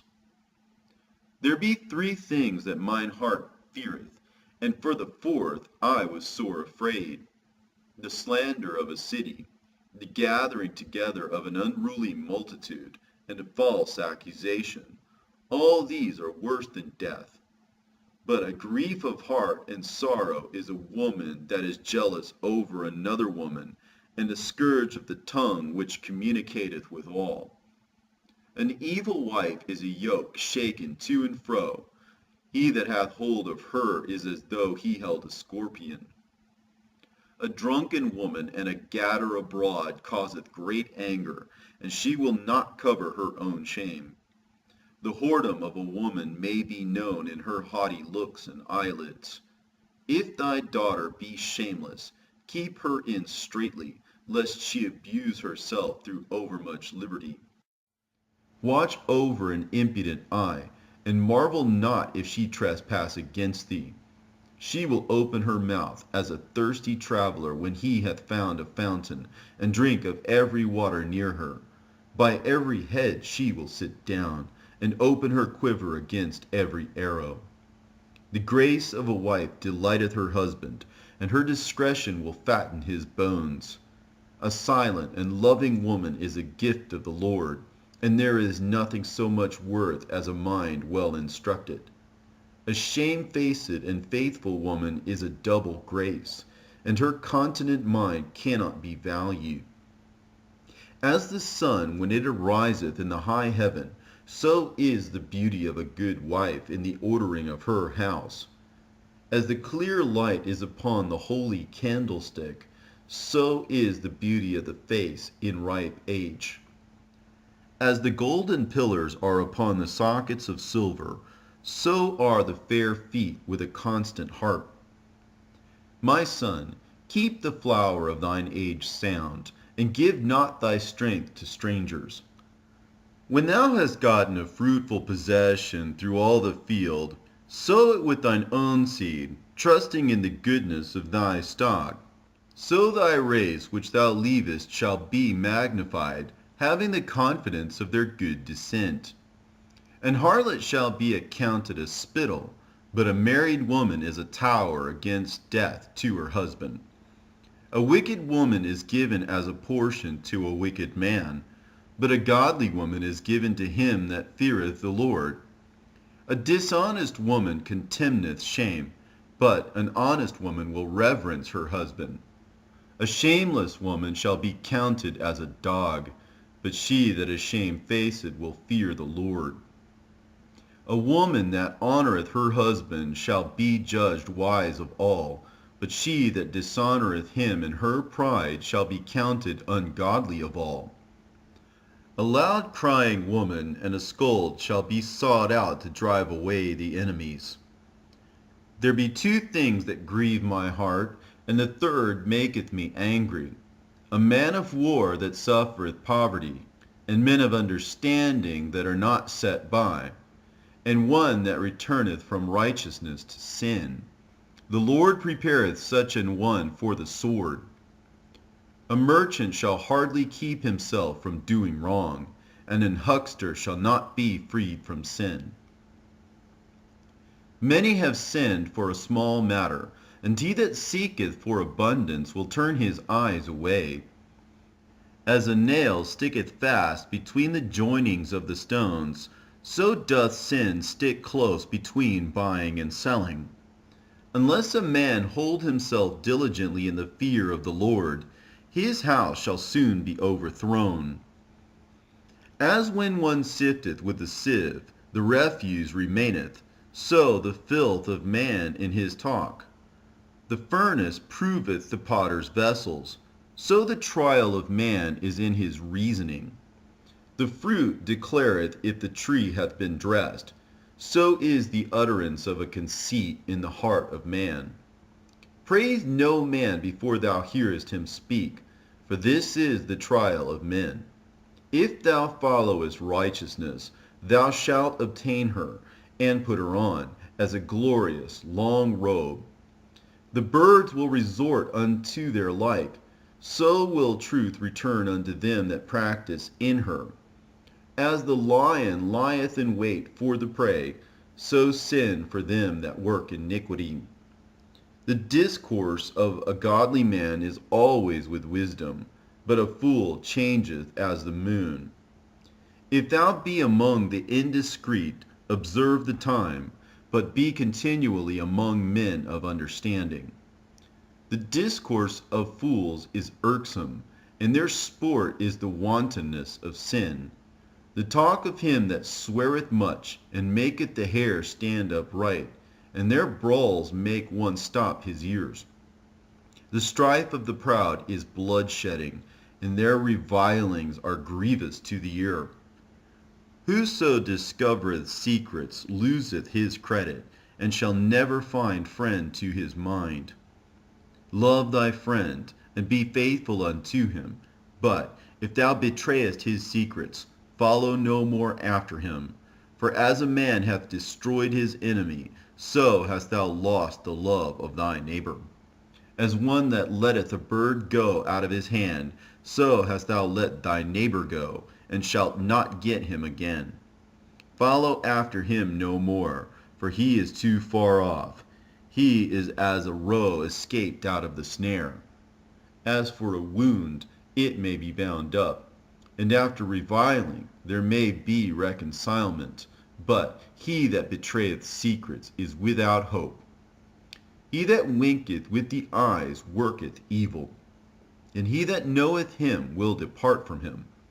When thou art present, he will speak sweetly, and will admire thy words, but at the last he will writhe his mouth, and slander thy sayings. I have hated many things, but nothing like him, for the Lord will hate him. Whoso casteth a stone on high, casteth it on his own head, and a deceitful stroke shall make wounds. Whoso diggeth a pit shall fall therein, and he that setteth a trap shall be taken therein. He that worketh mischief, it shall fall upon him, and he shall not know whence it cometh. Mockery and reproach are from the proud, but vengeance, as a lion, shall lie in wait for them. They that rejoice at the fall of the righteous shall be taken in the snare, and anguish shall consume them before they die. Malice and wrath, even these are abominations, and the sinful man shall have them both. He that revengeth shall find vengeance from the Lord, and he will surely keep his sins in remembrance. Forgive thy neighbor the hurt that he hath done unto thee, so shall thy sins also be forgiven when thou prayest.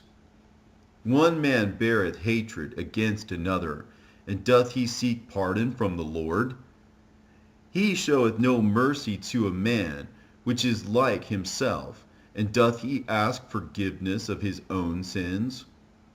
If he that is but flesh nourish hatred, who will entreat for pardon of his sins? Remember thy end, and let enmity cease. Remember corruption and death, and abide in the commandments. Remember the commandments, and bear no malice to thy neighbor. Remember the covenant of the highest, and wink at ignorance. Abstain from strife, and thou shalt diminish thy sins, for a furious man will kindle strife. A sinful man disquieteth friends, and maketh debate among them that be at peace. As the matter of the fire is, so it burneth, and as a man's strength is, so is his wrath. And according to his riches his anger riseth, and the stronger they are which contend, the more they will be inflamed. And hasty contention kindleth a fire, and in hasty fighting sheddeth blood. If thou blow the spark, it shall burn. If thou spit upon it, it shall be quenched. And both of these come out of thy mouth. Curse the whisperer and the double-tongued, for such have destroyed many that were at peace. A backbiting tongue hath disquieted many, and driven them from nation to nation. Strong cities hath it pulled down, and overthrown the houses of great men. A backbiting tongue hath cast out virtuous women, and deprived them of their labors. Whoso hearkeneth unto it shall never find rest, and never dwell quietly. The stroke of the whip maketh marks in the flesh, but the stroke of the tongue breaketh the bones. Many have fallen by the edge of the sword, but not so many as have fallen by the tongue. Well is he that is defended through the venom thereof, who hath not drawn the yoke thereof, nor hath been bound in her bands. For the yoke thereof is a yoke of iron, and the bands thereof are bands of brass. The death thereof is an evil death. The grave were better than it. It shall not have rule over them that fear God, neither shall they be burned with the flame thereof. Such as forsake the Lord shall fall into it, and it shall burn in them, and not be quenched. It shall be sent upon them as a lion, and devour them as a leopard. Look that thou hedge thy possession about with thorns, and bind up thy silver and gold, and weigh thy words in a balance, and make a door and a bar for thy mouth. Beware thou slide not by it, lest thou fall before him that lieth in wait. He that is merciful will lend unto his neighbor, and he that strengtheneth his hand keepeth the commandments. Lend to thy neighbor in time of his need, and pay thou thy neighbor again in due season. Keep thy word, and deal faithfully with him, and thou shalt always find the thing that is necessary for thee. Many, when a thing was lent them, reckoned it to be found, and put them to trouble that helped them. Till he hath received, he will kiss a man's hand, and for his neighbor's money he will speak submissively. But when he should repay, he will prolong the time, and return words of grief, and complain of the time. If he prevail, he shall hardly receive the half, and he will count as if he had found it. If not, he hath deprived him of his money, and he hath gotten him an enemy without cause. He payeth him with cursings and railings, and for honor he will pay him disgrace. Many therefore have refused to lend for other men's ill dealing, fearing to be defrauded. Yet have thou patience with a man in poor estate, and delay not to show him mercy. Help the poor for the commandment's sake, and turn him not away because of his poverty. Lose thy money for thy brother and thy friend, and let it not rust under a stone to be lost. Lay up thy treasure according to the commandments of the Most High, and it shall bring thee more profit than gold. Shut up alms in thy storehouses, and it shall deliver thee from all affliction. It shall fight for thee against thine enemies better than a mighty shield and strong spear. An honest man is surety for his neighbor, but he that is impudent will forsake him. Forget not the friendship of thy surety, for he hath given his life for thee. A sinner will overthrow the good estate of his surety, and he that is of an unthankful mind will leave him in danger that delivered him. Suretyship hath undone many of good estate, and shaken them as a wave of the sea. Mighty men hath it driven from their houses, so that they wandered among strange nations. A wicked man transgressing the commandments of the Lord shall fall into suretyship, and he that undertaketh and followeth other men's business for gain shall fall into suits. Help thy neighbor according to thy power, and beware that thou thyself fall not into the same. The chief thing for life is water and bread and clothing, and an house to cover shame. Better is the life of a poor man in a mean cottage than delicate fare in another man's house. Be it little or much, hold thee contented, that thou hear not the reproach of thy house. For it is a miserable life to go from house to house. For where thou art a stranger, thou darest not open thy mouth. Thou shalt entertain and feast, and have no thanks. Moreover, thou shalt hear bitter words.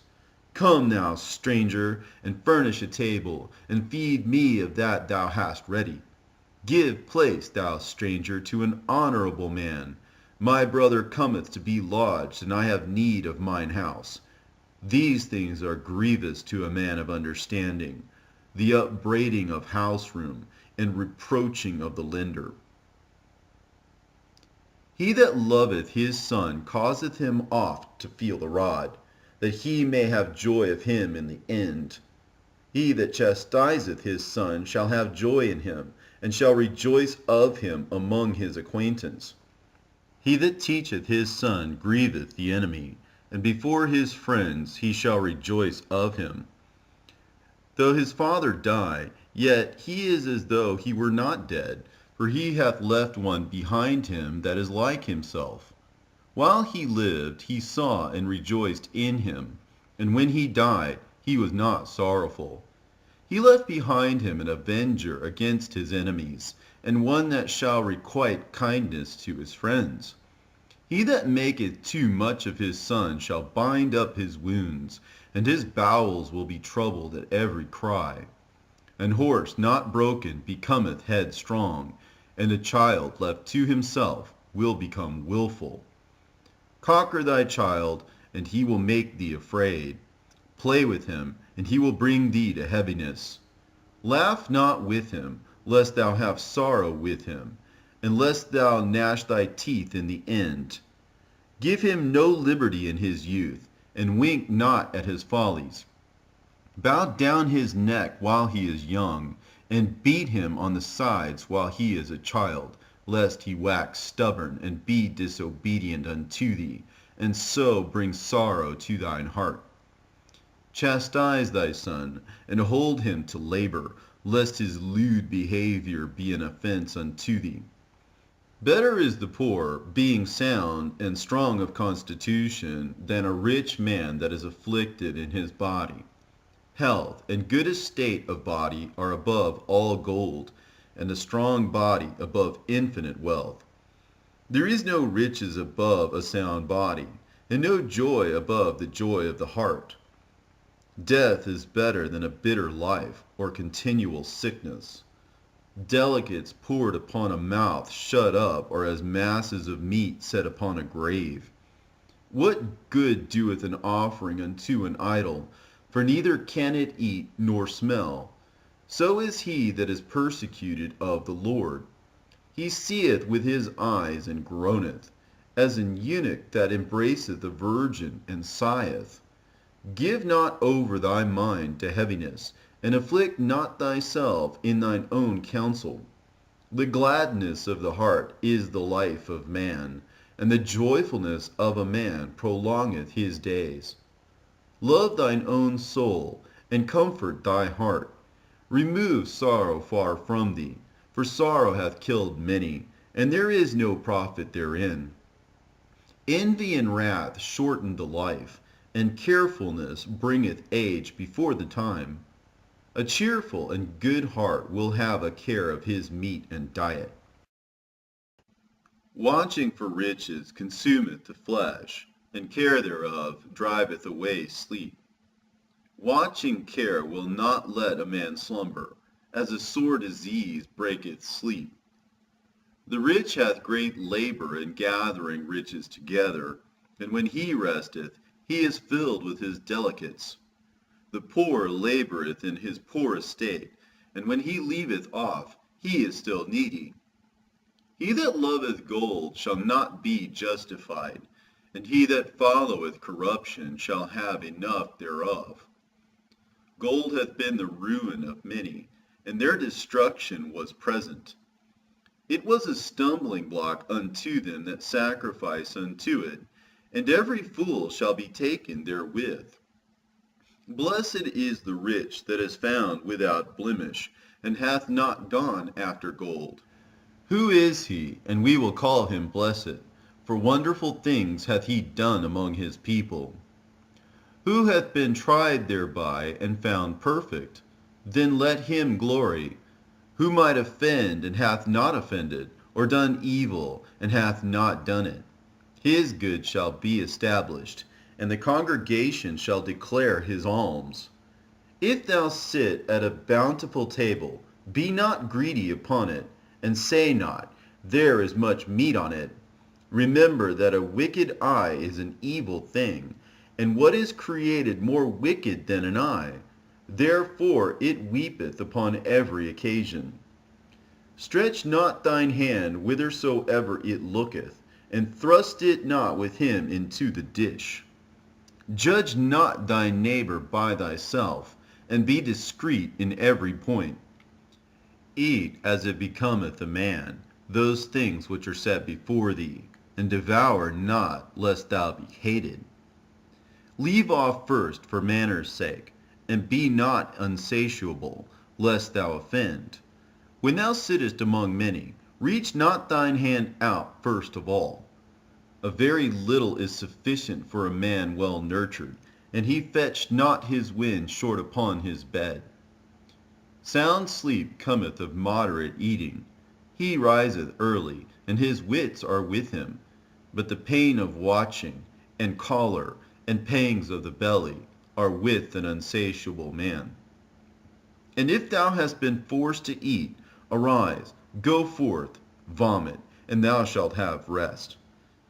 My son, hear me, and despise me not, and at the last thou shalt find as I told thee.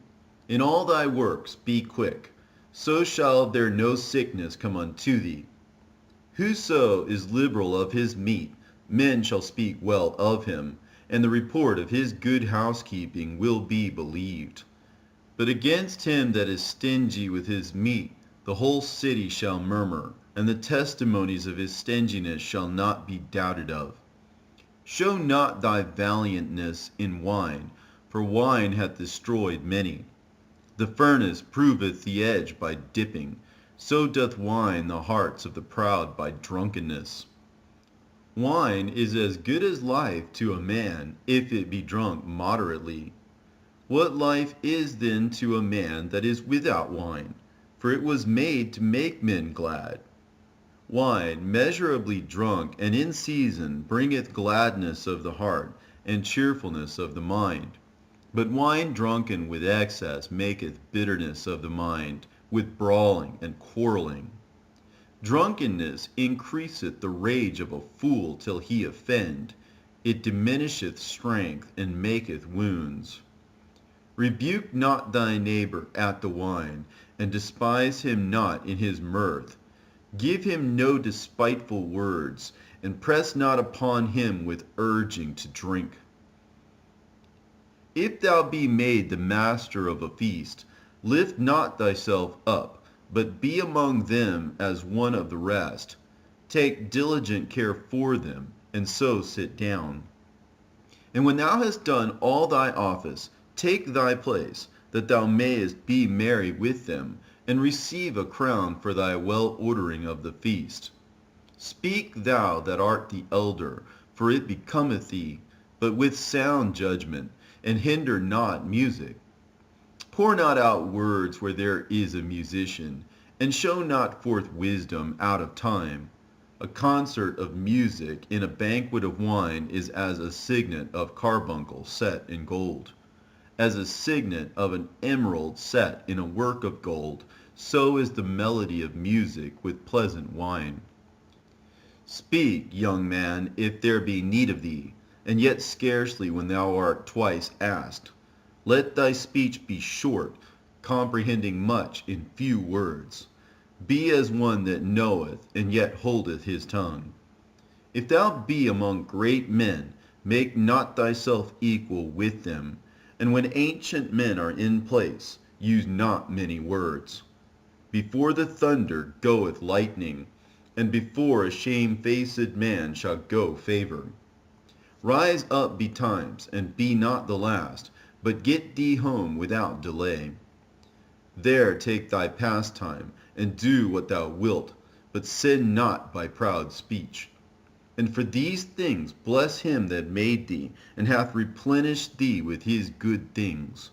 Whoso feareth the Lord will receive his discipline, and they that seek him early shall find favor.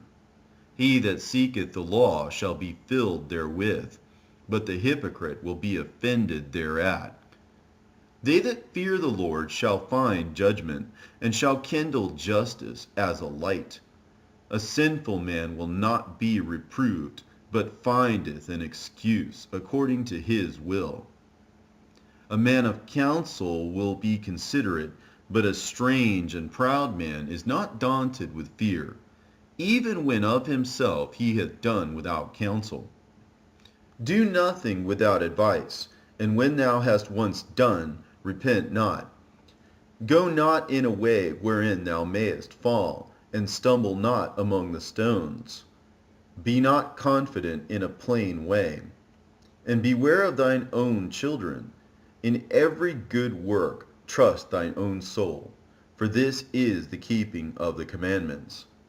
He that believeth in the Lord taketh heed to the commandment, and he that trusteth in him shall fare never the worse. There shall no evil happen unto him that feareth the Lord, but in temptation even again he will deliver him.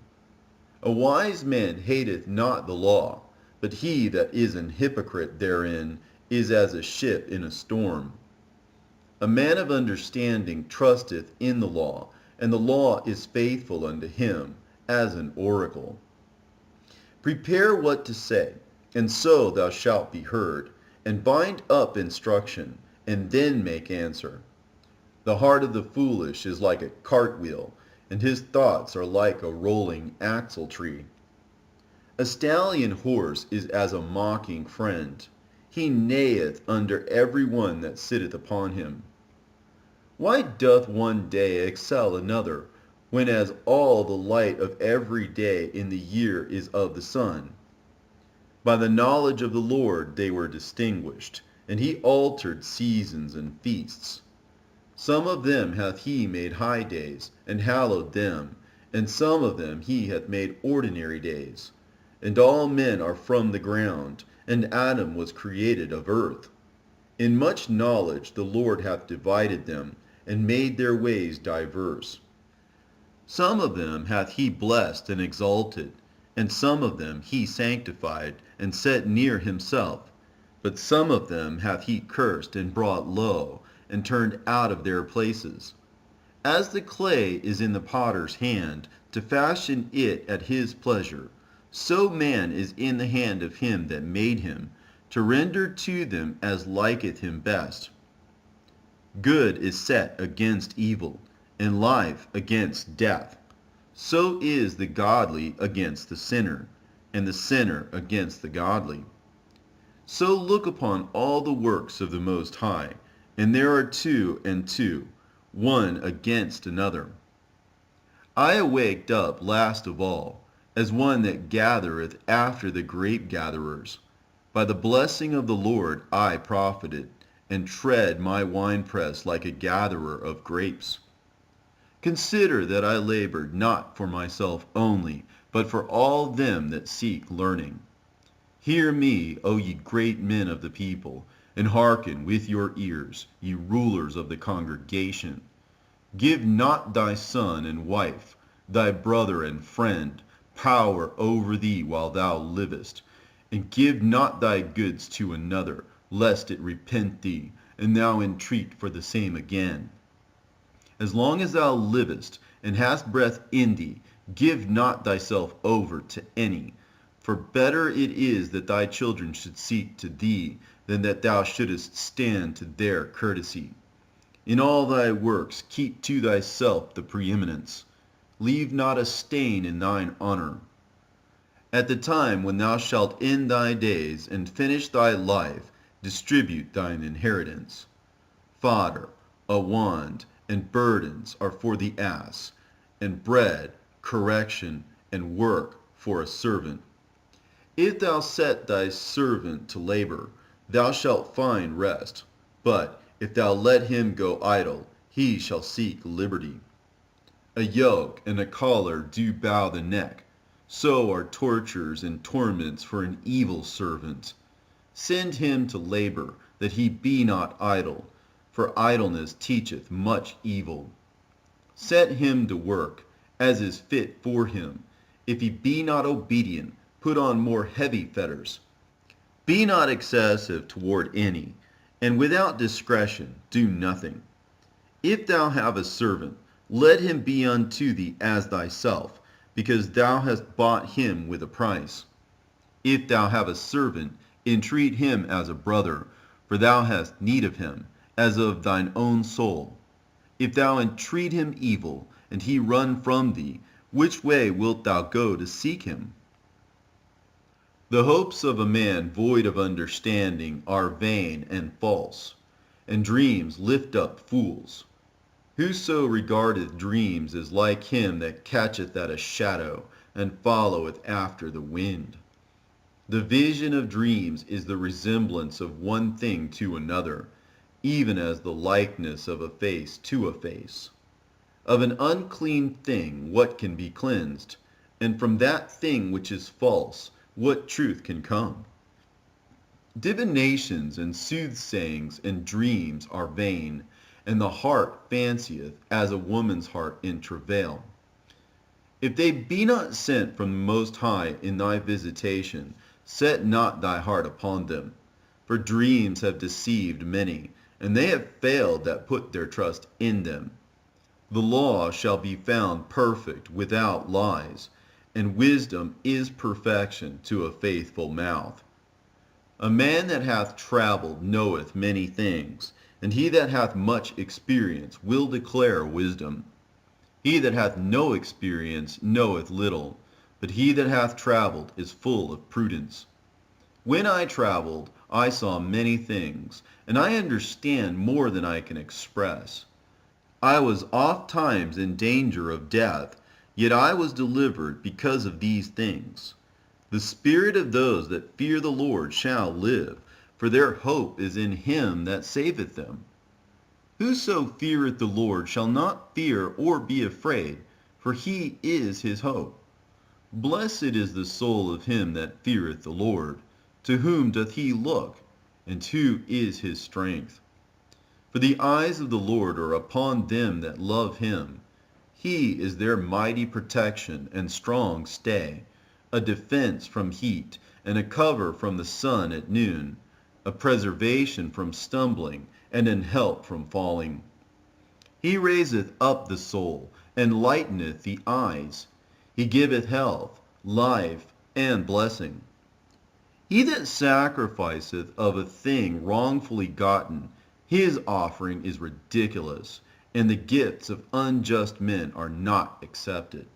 The Most High is not pleased with the offerings of the wicked, neither is he pacified for the sin by the multitude of sacrifices.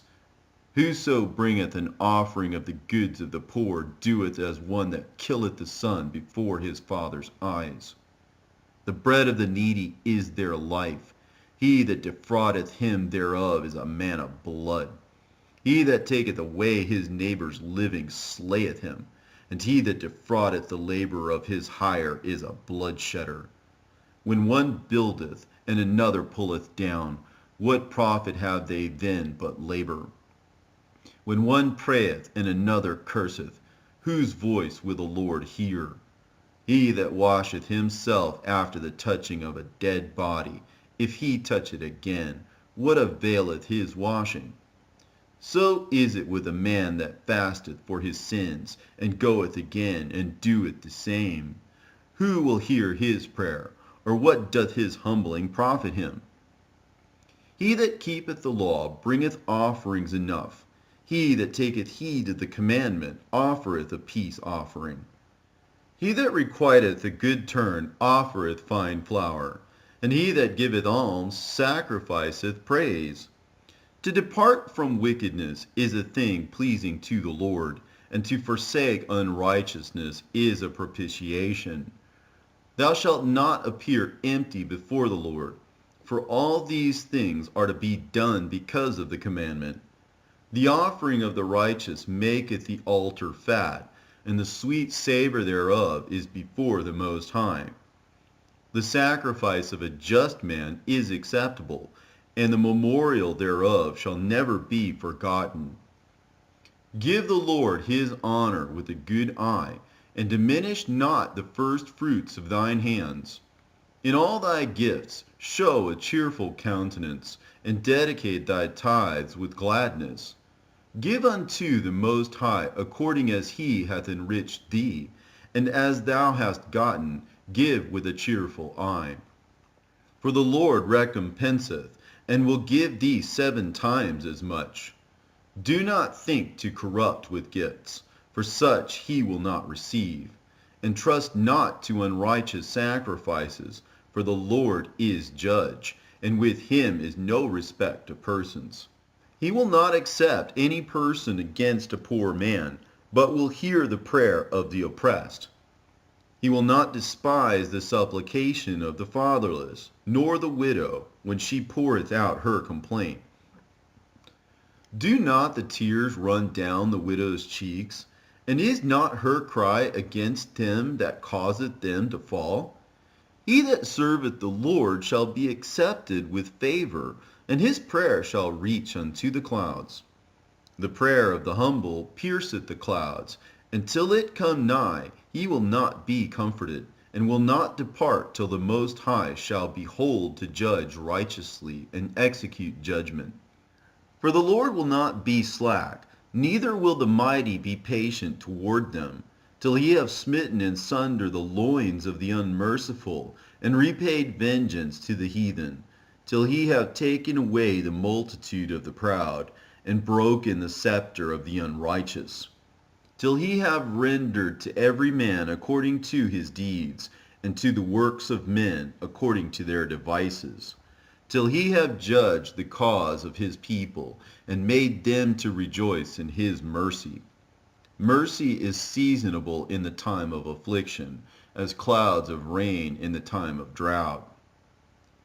Have mercy upon us, O Lord, God of all, and behold us, and send thy fear upon all the nations that seek not after thee.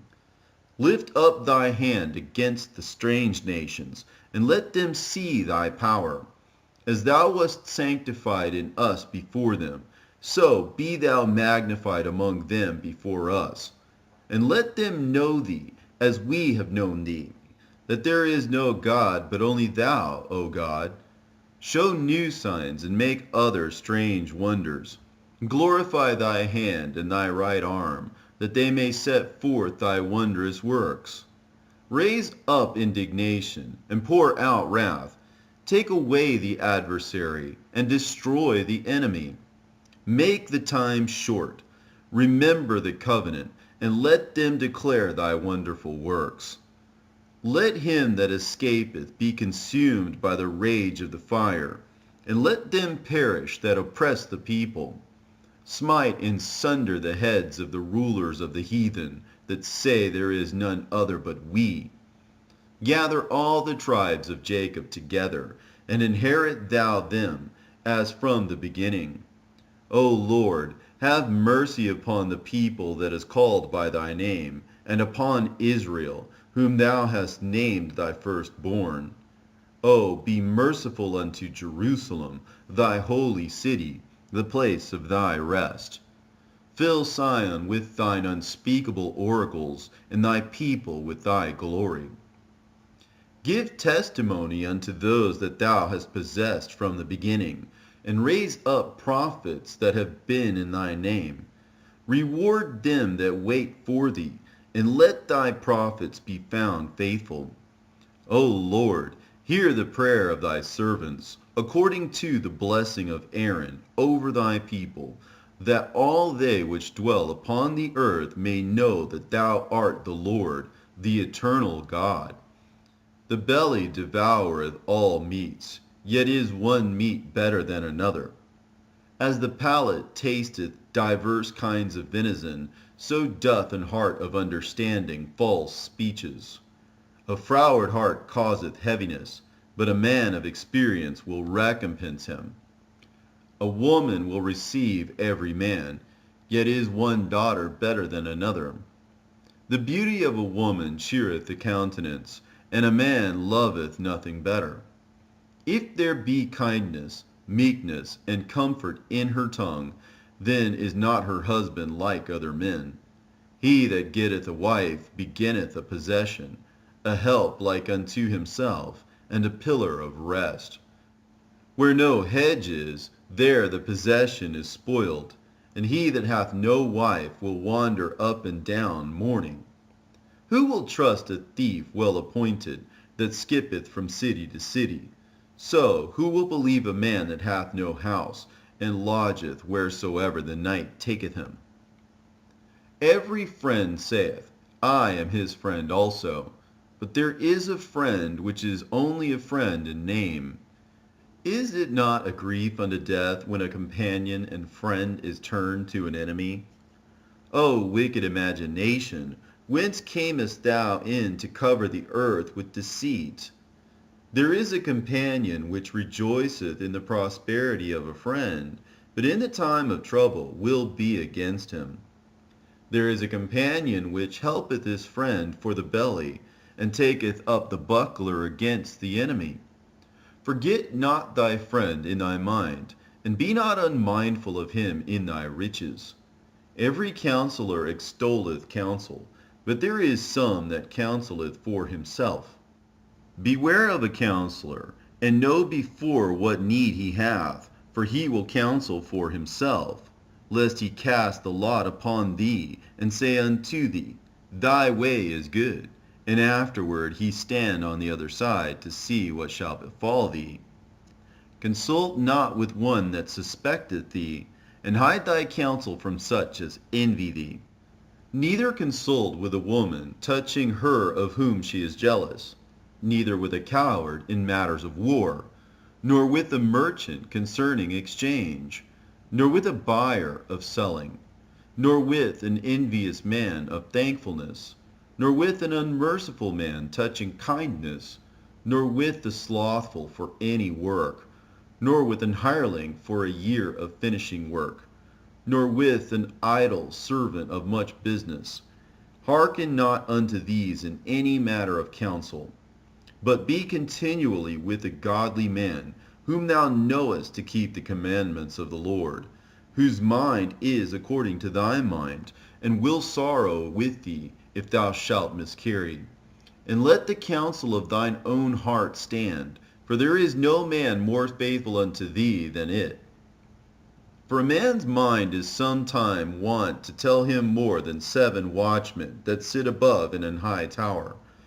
And above all this, pray to the Most High, that he will direct thy way in truth. Let reason go before every enterprise, and counsel before every action. The countenance is a sign of changing of the heart.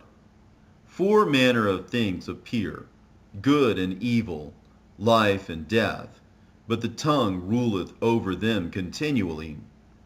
There is one that is wise and teacheth many, and yet is unprofitable to himself.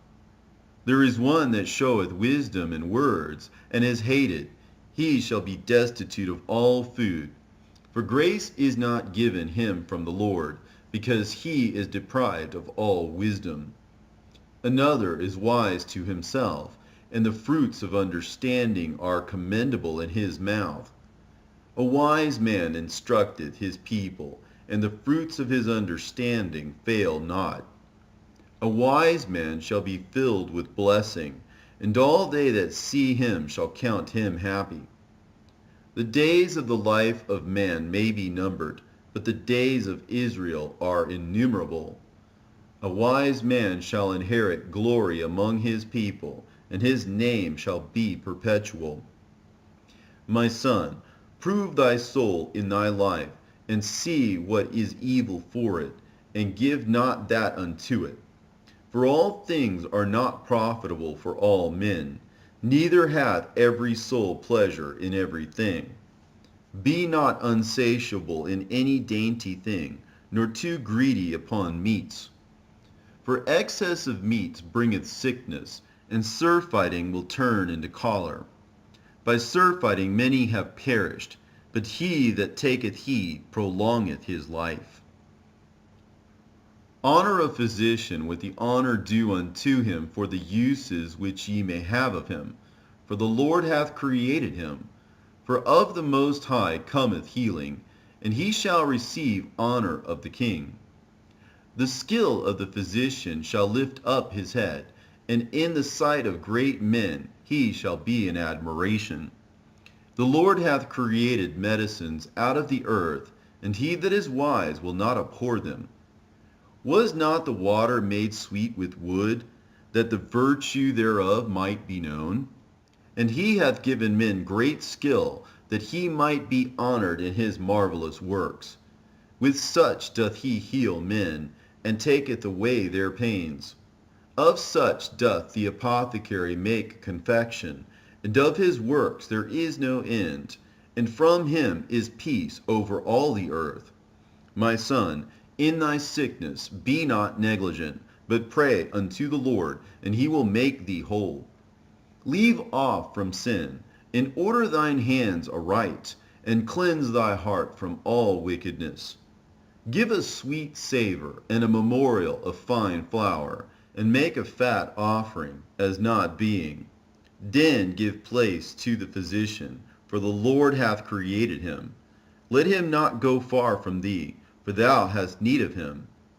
There is a time when in their hands there is good success, for they shall also pray unto the Lord, that he would prosper that which they give for the ease and remedy to prolong life. He that sinneth before his Maker, let him fall into the hand of the physician. My son, let tears fall down over the dead, and begin to lament, as if thou hadst suffered great harm thyself, and then cover his body according to the custom, and neglect not his burial. Weep bitterly, and make great moan, and use lamentation, as he is worthy, and that a day or two, lest thou be evil spoken of, and then comfort thyself for thy heaviness. For of heaviness cometh death, and the heaviness of the heart breaketh strength. In affliction also sorrow remaineth, and the life of the poor is the curse of the heart.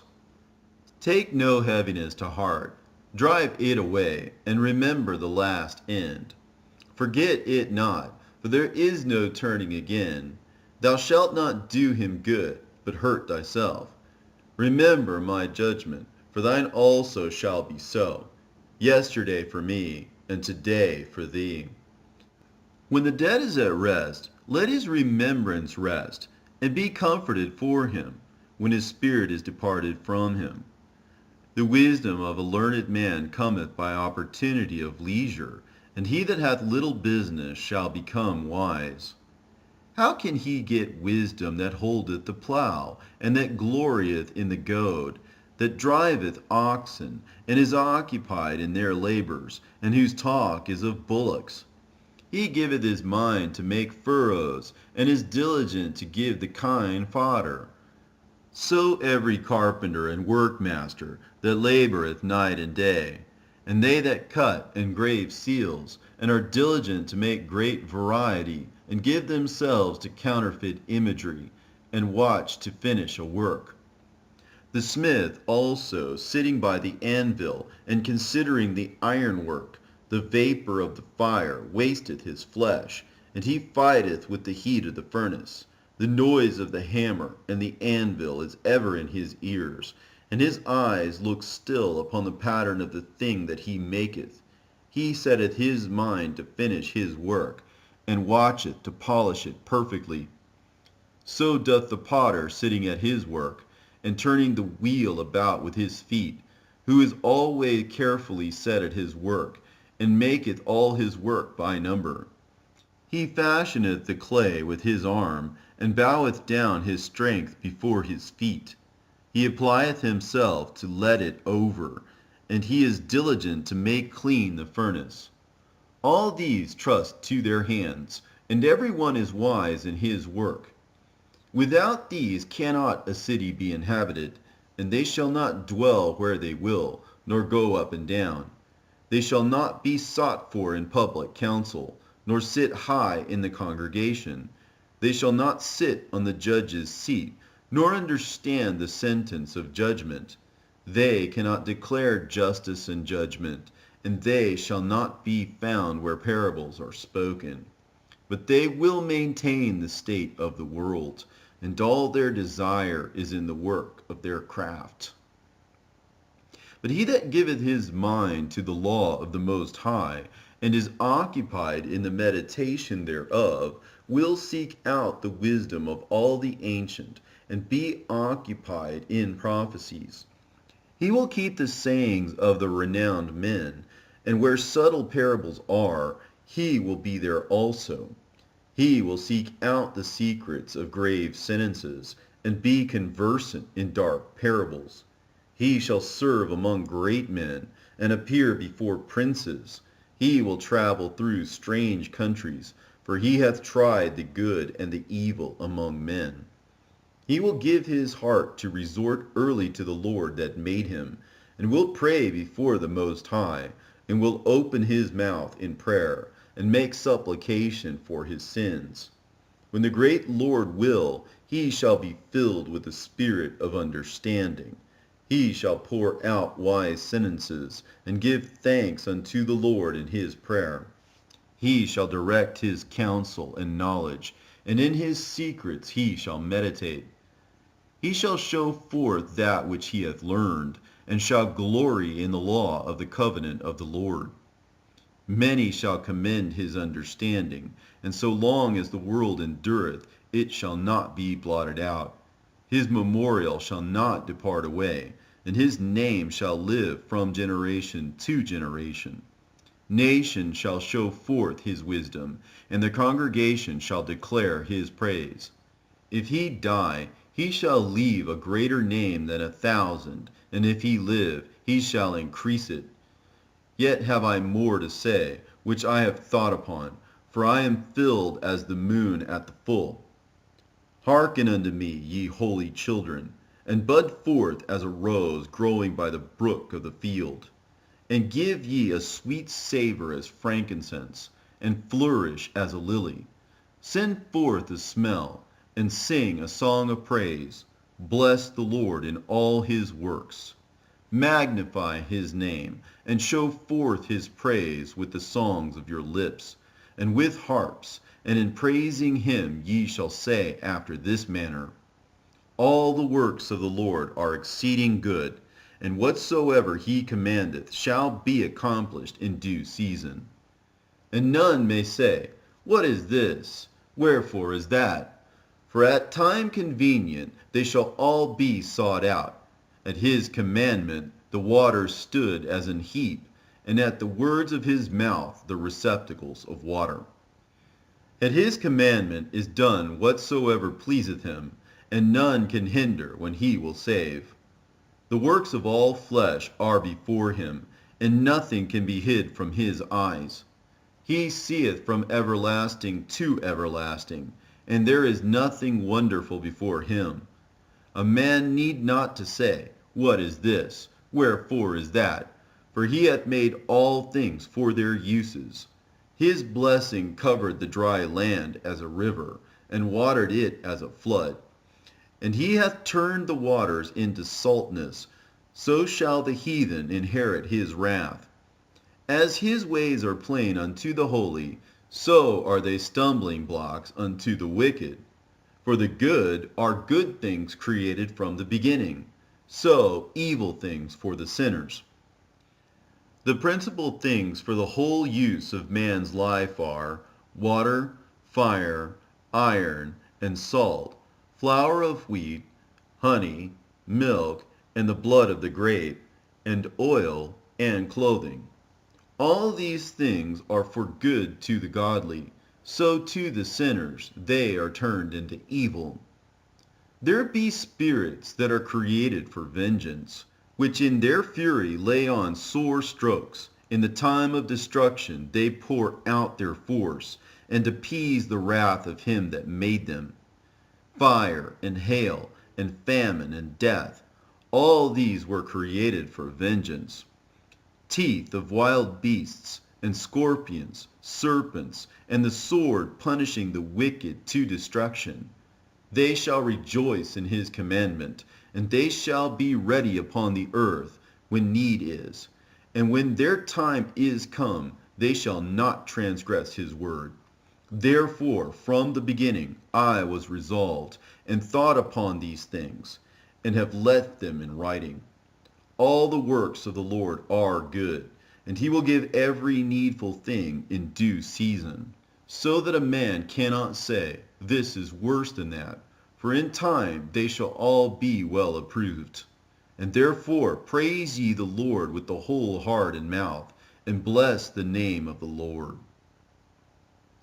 Great travail is created for every man, and an heavy yoke is upon the sons of Adam, from the day that they go out of their mother's womb till the day that they return to the mother of all things. Their imagination of things to come and the day of death trouble their thoughts, and cause fear of heart. From him that sitteth on a throne of glory unto him that is humbled in earth and ashes, from him that weareth purple and a crown unto him that is clothed with a linen frock, wrath and envy, trouble and unquietness, fear of death and anger and strife, and in the time of rest upon his bed, his night's sleep, do change his knowledge.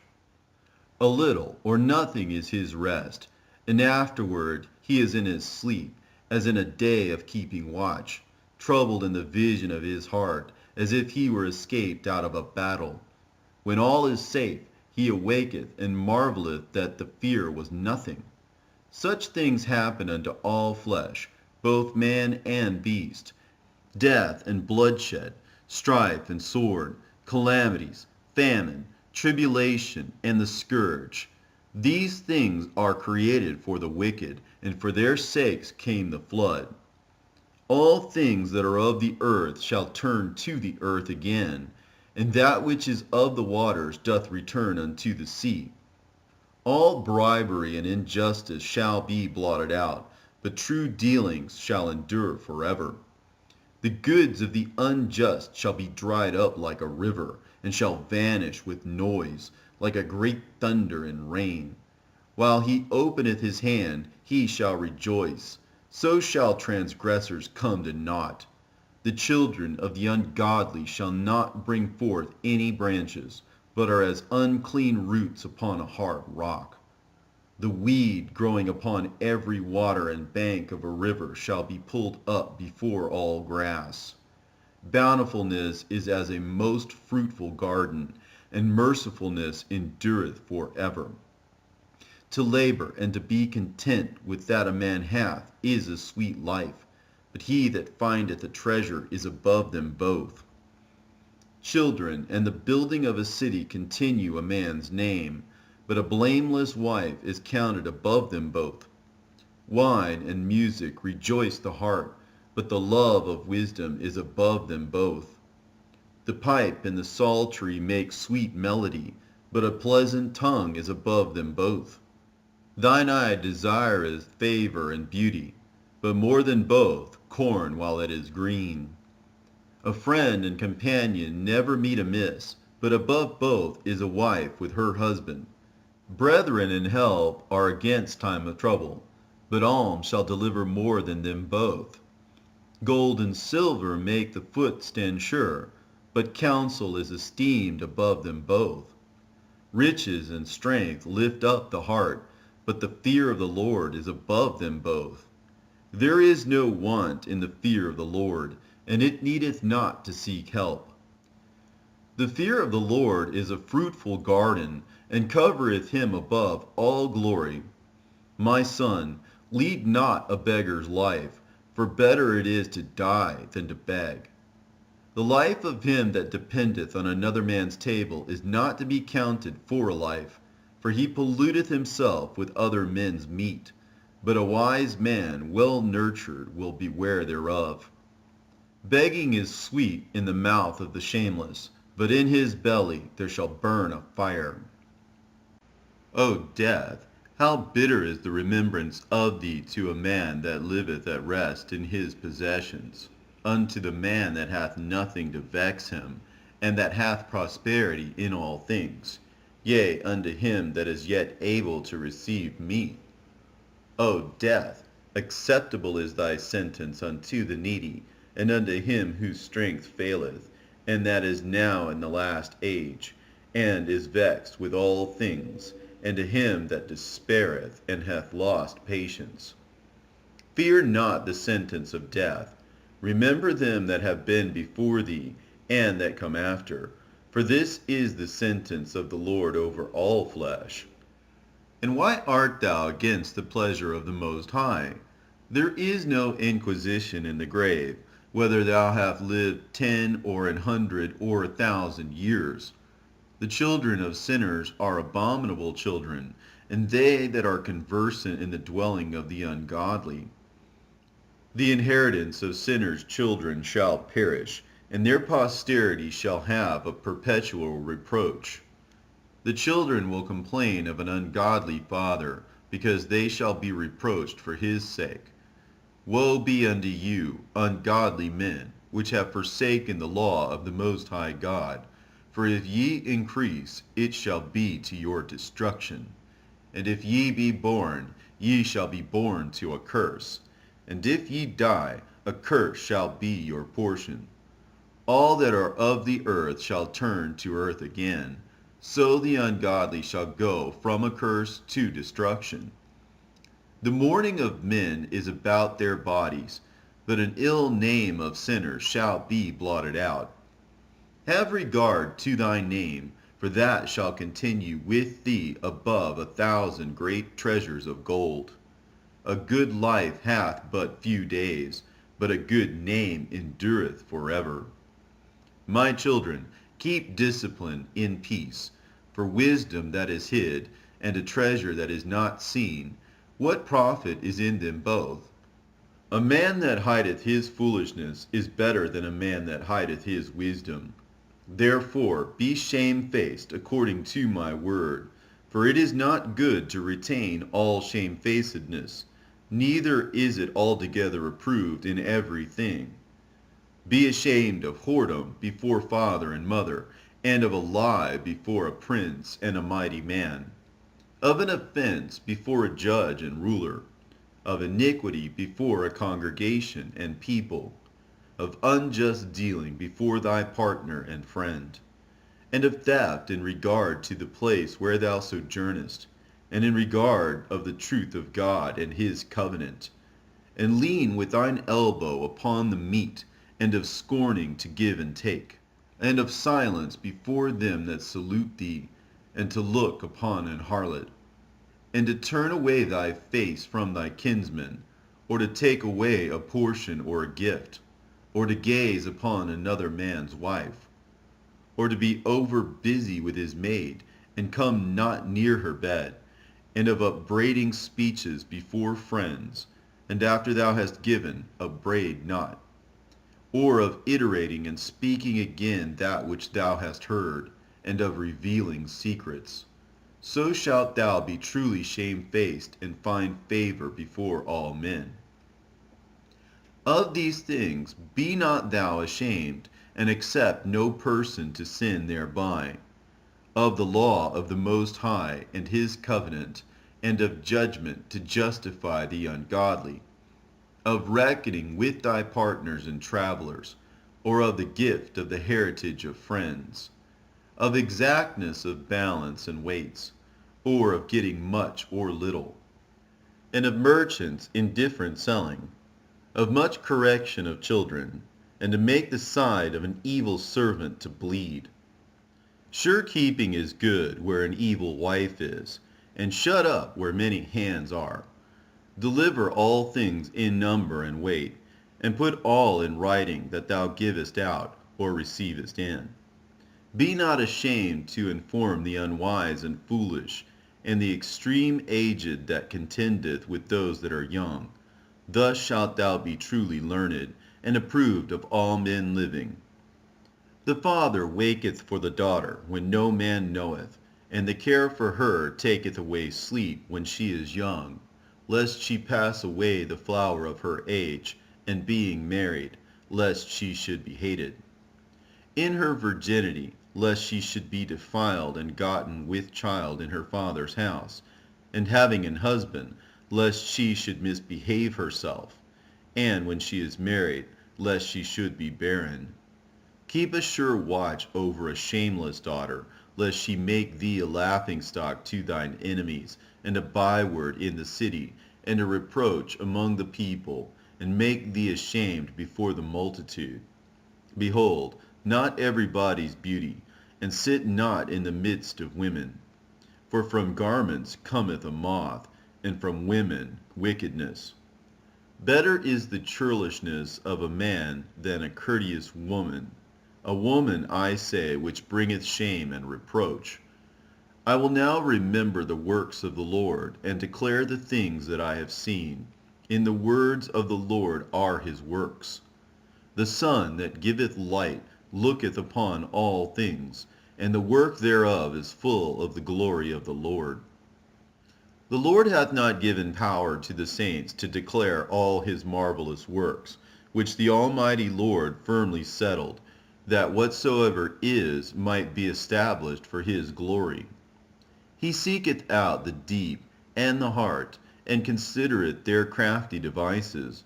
For the Lord knoweth all that may be known, and he beholdeth the signs of the world. He declareth the things that are past, and for to come, and revealeth the steps of hidden things. No thought escapeth him, neither any word is hidden from him. He hath garnished the excellent works of his wisdom, and he is from everlasting to everlasting. Unto him may nothing be added, neither can he be diminished, and he hath no need of any counselor. Oh, how desirable are all his works, and that a man may see even to a spark. All these things live and remain forever for all uses, and they are all obedient. All things are double one against another. He hath made nothing imperfect. One thing establisheth the good of another, and who shall be filled with beholding his glory? The pride of the height, the clear firmament, the beauty of heaven with his glorious show. The sun, when it appeareth, declaring at his rising a marvelous instrument, the work of the Most High. At noon it parcheth the country, and who can abide the burning heat thereof? A man blowing a furnace is in the works of heat, but the sun burneth the mountains 3 times more, breathing out fiery vapors, and sending forth bright beams. It dimmeth the eyes. Great is the Lord that made it, and at his commandment runneth hastily. He made the moon also to serve in her season for a declaration of times, and a sign of the world. From the moon is the sign of feasts, a light that decreaseth in her perfection. The month is called after her name, increasingly wonderfully in her changing, being an instrument of the armies above, shining in the firmament of heaven. The beauty of heaven, the glory of the stars, an ornament giving light in the highest places of the Lord. At the commandment of the Holy One, They will stand in their order, and never faint in their watches. Look upon the rainbow, and praise him that made it. Very beautiful it is in the brightness thereof. It compasseth the heaven about with a glorious circle, and the hands of the Most High have bended it. By his commandment he maketh the snow to fall apace, and sendeth swiftly the lightnings of his judgment. Through this the treasures are opened, and clouds fly forth as fowls. By his great power he maketh the clouds firm, and the hailstones are broken small. At his sight the mountains are shaken, and at his will the south wind bloweth.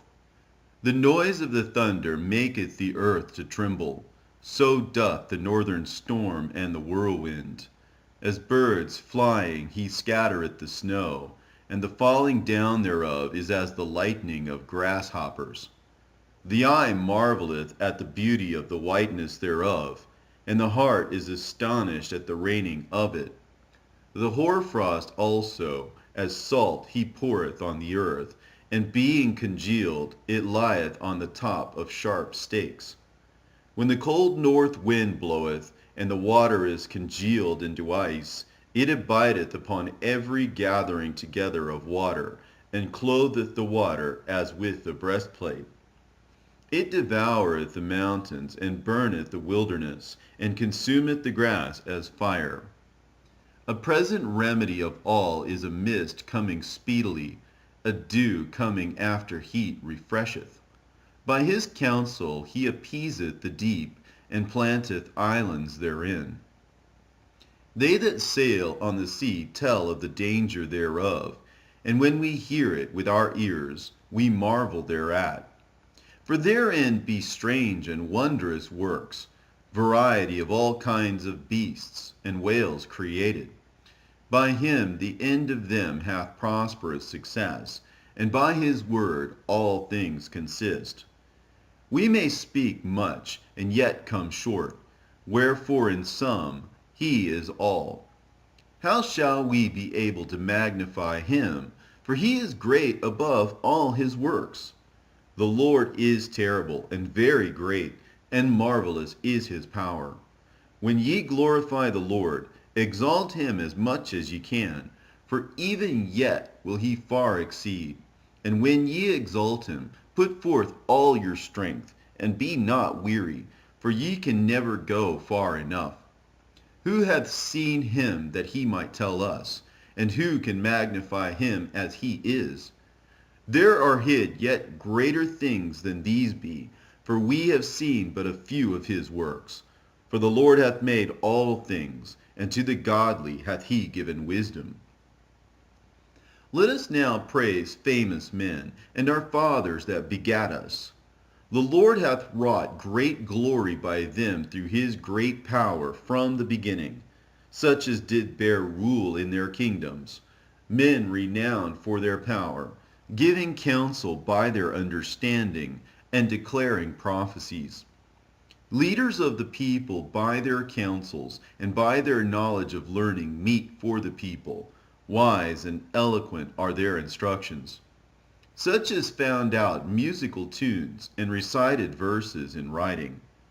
Rich men furnished with ability, living peaceably in their habitations.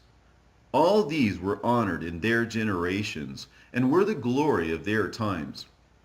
There be of them that have left a name behind them, that their praises might be reported.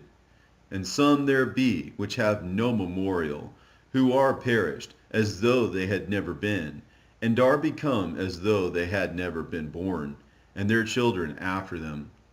But these were merciful men, whose righteousness hath not been forgotten. With their seed shall continually remain a good inheritance, and their children are within the covenant. Their seed standeth fast, and their children for their sakes. Their seed shall remain forever, and their glory shall not be blotted out. Their bodies are buried in peace, but their name liveth forevermore. The people will tell of their wisdom, and the congregation will show forth their praise. Enoch pleased the Lord and was translated, being an example of repentance to all generations. Noah was found perfect and righteous. In the time of wrath he was taken in exchange for the world.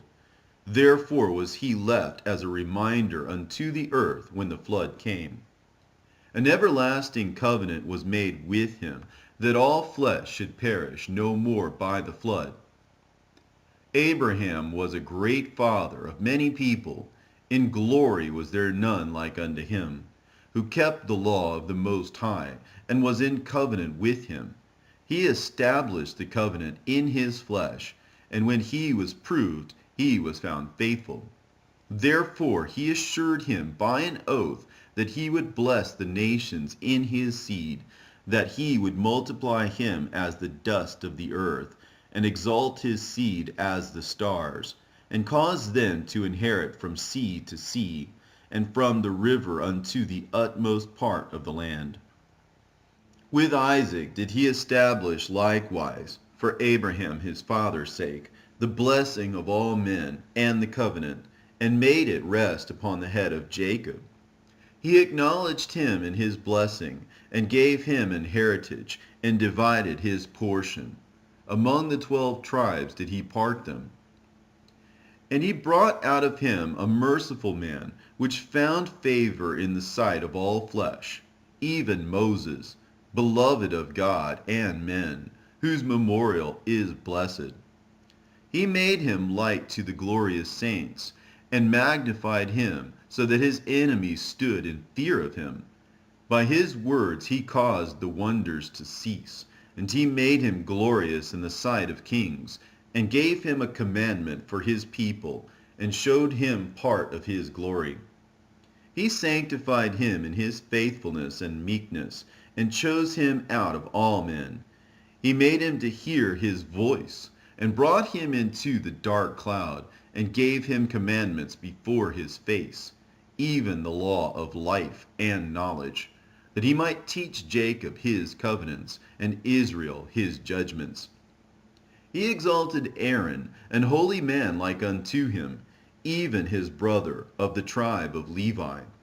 An everlasting covenant he made with him, and gave him the priesthood among the people.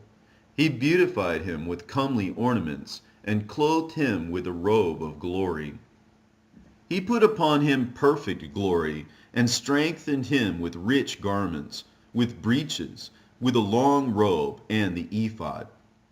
He compassed him with pomegranates, and with many golden bells round about, that as he went there might be a sound and a noise made that might be heard in the temple, for a memorial to the children of his people. With an holy garment, with gold, and blue silk, and purple, the work of the embroiderer, with a breastplate of judgment, and with Urim and Thummim, with twisted scarlet, the work of the cunning workman, with precious stones graven like seals, and set in gold, the work of the jeweler, with a writing engraved for a memorial, after the number of the tribes of Israel. He set a crown of gold upon the mitre, wherein was engraved holiness, an ornament of honor, a costly work, the desires of the eyes, goodly and beautiful. Before him there were none such, neither did ever any stranger put them on, but only his children and his children's children perpetually. Their sacrifices shall be wholly consumed every day, twice continually. Moses consecrated him and anointed him with holy oil. This was appointed unto him by an everlasting covenant, and to his seed, so long as the heavens should remain, that they should minister unto him, and execute the office of the priesthood, and bless the people in his name. He chose him out of all men living to offer sacrifices to the Lord, incense and a sweet savor, for a memorial, to make reconciliation for his people. He gave unto him his commandments, and authority in the statutes of judgments, that he should teach Jacob the testimonies, and inform Israel in his laws. Strangers conspired together against him, and maligned him in the wilderness, even the men that were of Dathan's and Abiron's side, with the congregation of Korah, with fury and wrath. This the Lord saw, and it displeased him, and in his wrathful indignation were they consumed. He did wonders upon them, to consume them with the fiery flame. But he made Aaron more honorable, and gave him an heritage, and divided unto him the first fruits of the increase. Especially he prepared bread in abundance. For they eat of the sacrifices of the Lord, which he gave unto him and his seed. Howbeit in the land of the people he had no inheritance, neither had he any portion among the people, for the Lord himself is his portion and inheritance. The third in glory is Phinehas, the son of Eleazar, because he had zeal in the fear of the Lord, and stood up with good courage of heart, when the people were turned back, and made reconciliation for Israel. Therefore was there a covenant of peace made with him, that he should be the chief of the sanctuary and of his people, and that his posterity should have the dignity of the priesthood forever. According to the covenant made with David, son of Jesse, of the tribe of Judah, that the inheritance of the king should be to his posterity alone, so the inheritance of Aaron should also be unto his seed. God give you wisdom in your heart to judge his people in righteousness, that their good things be not abolished, and that their glory may endure forever. Jesus, the son of Nave, was valiant in the wars, and was the successor of Moses in prophecies, who according to his name was made great for the saving of the elect of God, and taking vengeance of the enemies that rose up against them, that he might set Israel in their inheritance. How great glory gat he when he did lift up his hands and stretched out his sword against the cities, who before him so stood to it. For the Lord himself brought his enemies unto him. Did not the sun go back by his means, and was not one day as long as two? He called upon the Most High Lord, when the enemies pressed upon him on every side, and the great Lord heard him. And with hailstones of mighty power he made the battle to fall violently upon the nations. And in the descent of Beth Horon he destroyed them that resisted, that the nations might know all their strength, because he fought in the sight of the Lord, and he followed the mighty one. In the time of Moses also he did a work of mercy, he and Caleb the son of Jephunneh, in that they withstood the congregation, and withheld the people from sin, and appeased the wicked murmuring.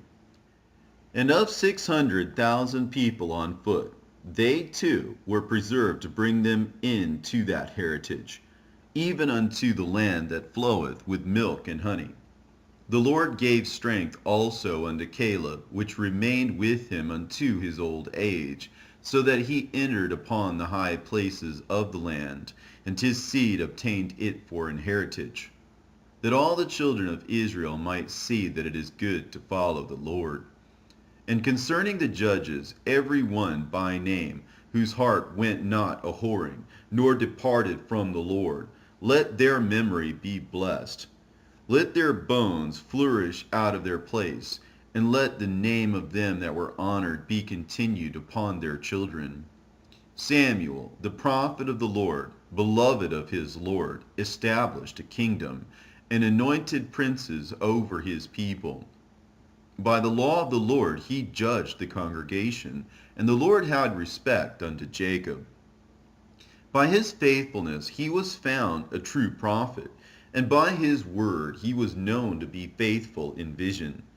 He called upon the mighty Lord when his enemies pressed upon him from every side, when he offered the sucking lamb. And the Lord thundered from heaven, and with a great noise made his voice to be heard. And he destroyed the rulers of the Tyrians, and all the princes of the Philistines. And before his long sleep He made protestations in the sight of the Lord and his anointed. I have not taken any man's goods, so much as a shoe, and no man did accuse him. And after his death he prophesied, and showed the king his end, and lifted up his voice from the earth in prophecy, to blot out the wickedness of the people.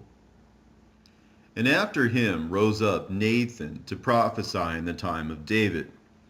As is the fat taken away from the peace offering, so was David chosen out of the children of Israel. He played with lions as with kids, and with bears as with lambs. Slew he not a giant when he was yet but young? And did he not take away the reproach from the people, when he lifted up his hand with the stone and the sling, and beat down the boasting of Goliath? For he called upon the Most High Lord, and he gave him strength in his right hand to slay that mighty warrior, and set up the horn of his people. So the people honored him with 10,000s, and praised him in the blessings of the Lord, in that he gave him a crown of glory. For he destroyed the enemies on every side, and brought to naught the Philistines, his adversaries, and brake their horn in sunder unto this day. In all his works he praised the Holy One, most high, with words of glory, and with his whole heart he sung songs, and loved him that made him. He set singers also before the altar, that by their voices they might make sweet melody, and daily sing praises in their songs.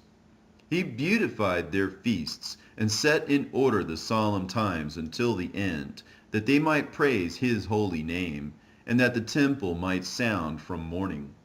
The Lord took away his sins, and exalted his horn forever.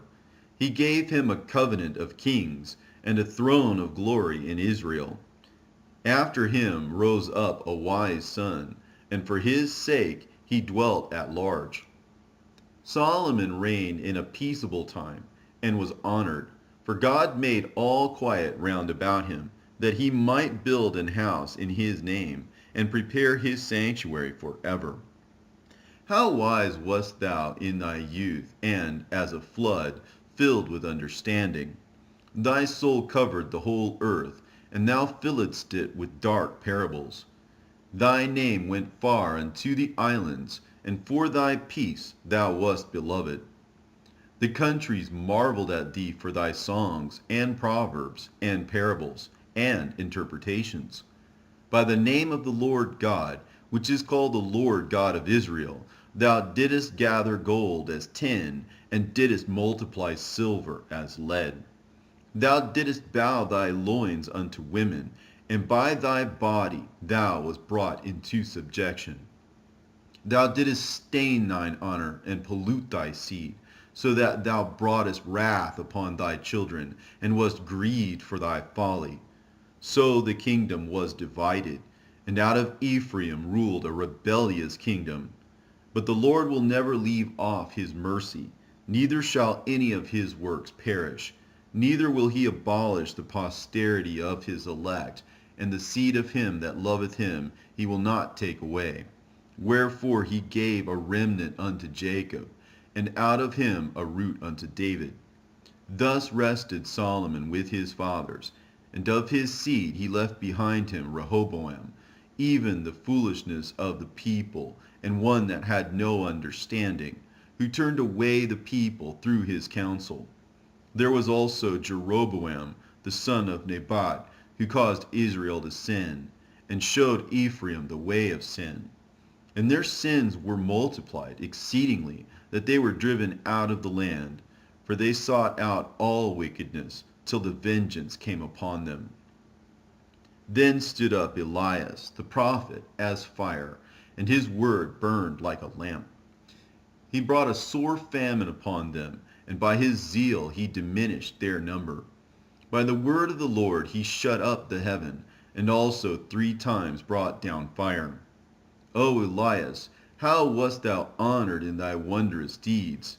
And who made glory like unto thee? Who didst raise up a dead man from death, and his soul from the place of the dead, by the word of the Most High? who broughtest kings to destruction, and honorable men from their bed, who heardest the rebuke of the Lord in Sinai, and in Horeb the judgment of vengeance, who anointedst kings to take revenge, and prophets to succeed after him, who was taken up in a whirlwind of fire, and in a chariot of fiery horses, who wast ordained for reproofs in their times, to pacify the wrath of the Lord's judgment before it break forth into fury, and to turn the heat of the Father unto the Son, and to restore the tribes of Jacob. Blessed are they that saw thee, and slept in love, for we shall surely live. Elias it was who was covered with a whirlwind, and Eliseus was filled with his spirit whilst he lived. He was not moved with the presence of any prince, neither could any bring him into subjection. No word could overcome him, and after his death his body prophesied. He did wonders in his life, and at his death were his works marvelous. For all this the people repented not, neither departed they from their sins, till they were spoiled and carried out of their land, and were scattered through all the earth. Yet there remained a small people, and a ruler in the house of David, of whom some did that which was pleasing to God, and some multiplied sins. Hezekiah fortified his city, and brought in water into the midst thereof. He digged the hard rock with iron, and made wells for waters. In his time Sennacherib came up, and sent Rabsaces, and lifted up his hand against Sion, and boasted proudly. Then trembled their hearts and hands, and they were in pain as women in travail.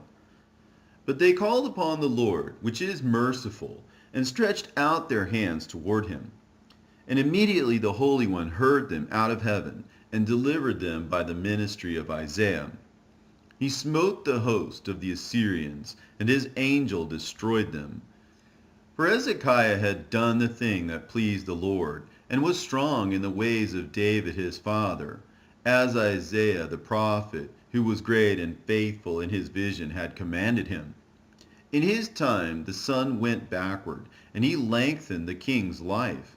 He saw by an excellent spirit what should come to pass at the last, and he comforted them that mourned in Sion. He showed what would come to pass forever, and secret things or ever they came. The remembrance of Josias is like the composition of the perfume that is made by the art of the apothecary. It is sweet as honey in all mouths, and as music at a banquet of wine. He behaved himself uprightly in the conversation of the people, and took away the abominations of iniquity. He directed his heart unto the Lord, and in the time of the ungodly he established the worship of God. All, except David and Hezekiah and Josias, were defective, for they forsook the law of the Most High. Even the kings of Judah failed. Therefore he gave their power unto others, and their glory to a strange nation. They burnt the chosen city of the sanctuary, and made the streets desolate, according to the prophecy of Jeremiah. For they entreated him evil, who nonetheless was a prophet, sanctified in his mother's womb, that he might root out and afflict and destroy, and that he might build up also and plant. It was Ezekiel who saw the glorious vision, which showed him upon the chariot of the cherubims. For he made mention of the enemies under the figure of the rain, and directed them that went right. And of the 12 prophets let the memorial be blessed, and let their bones flourish again out of their place. For they comforted Jacob, and delivered them by assured hope. How shall we magnify Zerubbabel? Even he was as a signet on the right hand. So was Jesus the son of Josedech, who in their time builded up the house, and set up an holy temple to the Lord, which was prepared for everlasting glory. And among the elect was Nehemiah, whose renown is great, who raised up for us the walls that were fallen, and set up the gates and the bars, and raised up our ruins again. But upon the earth was no man created like Enoch, for he was taken from the earth. Neither was there a young man born like Joseph, a governor of his brethren, a stay of the people, whose bones were regarded of the Lord. Shem and Seth were in great honor among men, and so was Adam above every living thing in creation. Simon the high priest, the son of Onias, who in his life repaired the house again, and in his days fortified the temple. And by him was built from the foundation the double height, the high fortress of the wall about the temple. In his days the cistern to receive water, being in compass as the sea, was covered with plates of brass. He took care of the temple, that it should not fall, and fortified the city against besieging.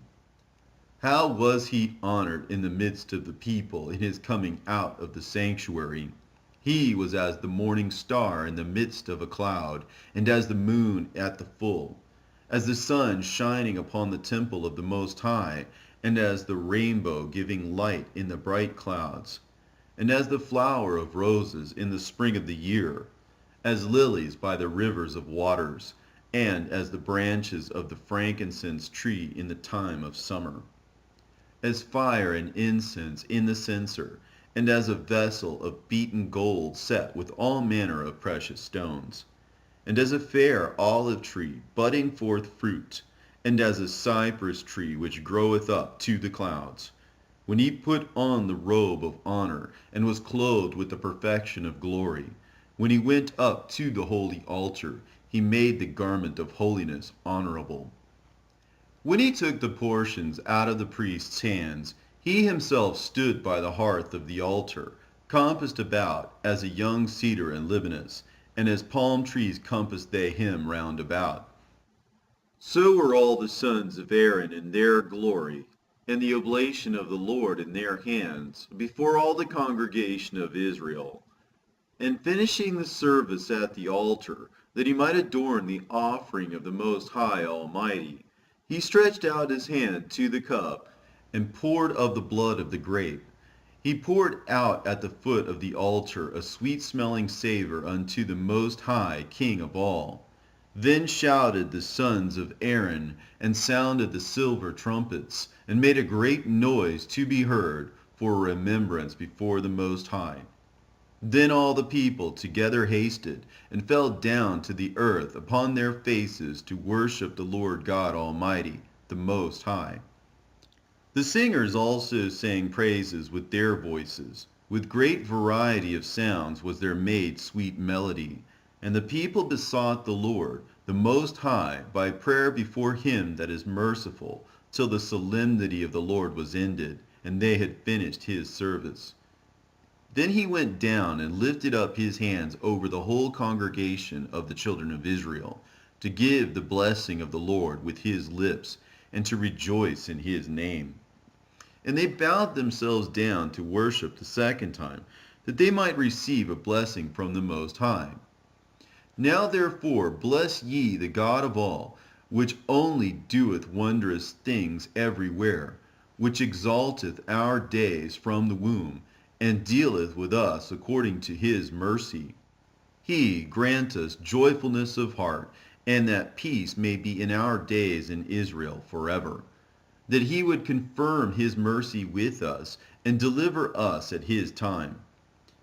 There be two manner of nations which my heart abhorreth, and the third is no nation. They that sit upon the mountain of Samaria, and they that dwell among the Philistines, and that foolish people that dwell in Shechem.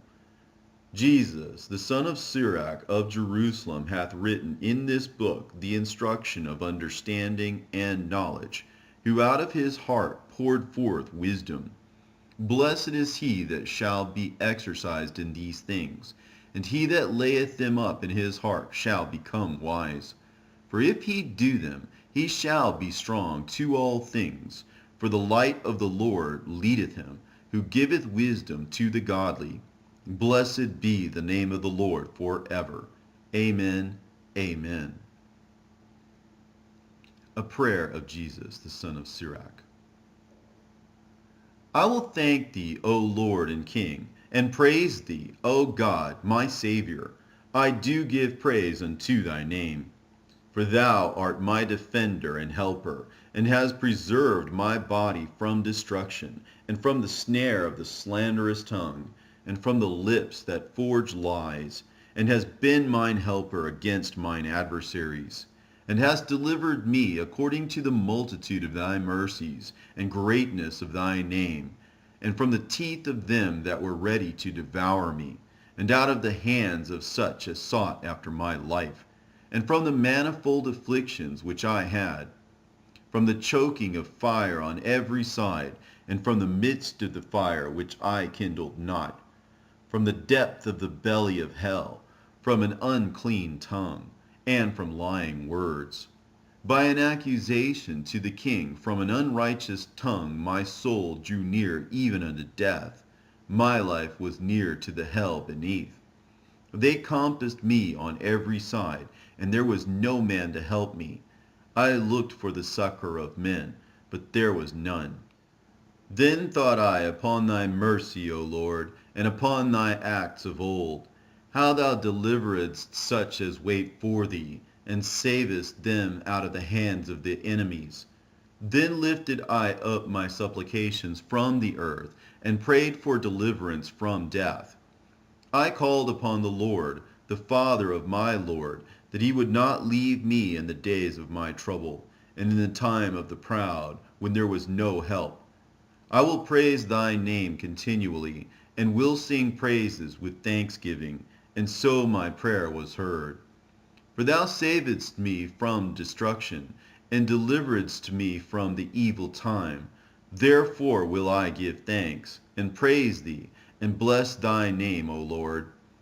When I was yet young, or ever I went abroad, I desired wisdom openly in my prayer. I prayed for her before the temple, and will seek her out even to the end. Even from the flower till the grape was ripe hath my heart delighted in her. My foot went the right way. From my youth up I sought after her. I bowed down mine ear a little, and received her, and gat much learning. I profited therein. Therefore will I ascribe glory unto him that giveth me wisdom. For I purposed to do after her, and earnestly I followed that which is good. So shall I not be confounded. My soul hath wrestled with her, and in my doings I was exact. I stretched forth my hands to the heaven above, and bewailed my ignorances of her. I directed my soul unto her, and I found her in pureness. I have had my heart joined with her from the beginning. Therefore shall I not be forsaken. My heart was troubled in seeking her. Therefore have I gotten a good possession. The Lord hath given me a tongue for my reward, and I will praise him therewith. Draw near unto me, ye unlearned, and dwell in the house of learning. Wherefore are ye slow? And what say ye to these things, seeing your souls are very thirsty? I opened my mouth and said, Buy her for yourselves, without money. Put your neck under the yoke, and let your soul receive instruction. She is hard at hand to find. Behold with your eyes how that I have but little labor, and have gotten unto me much rest. Get learning with a great sum of money, and get much gold by her. Let your soul rejoice in his mercy, and be not ashamed of his praise. Work your work betimes, and in his time he will give you your reward.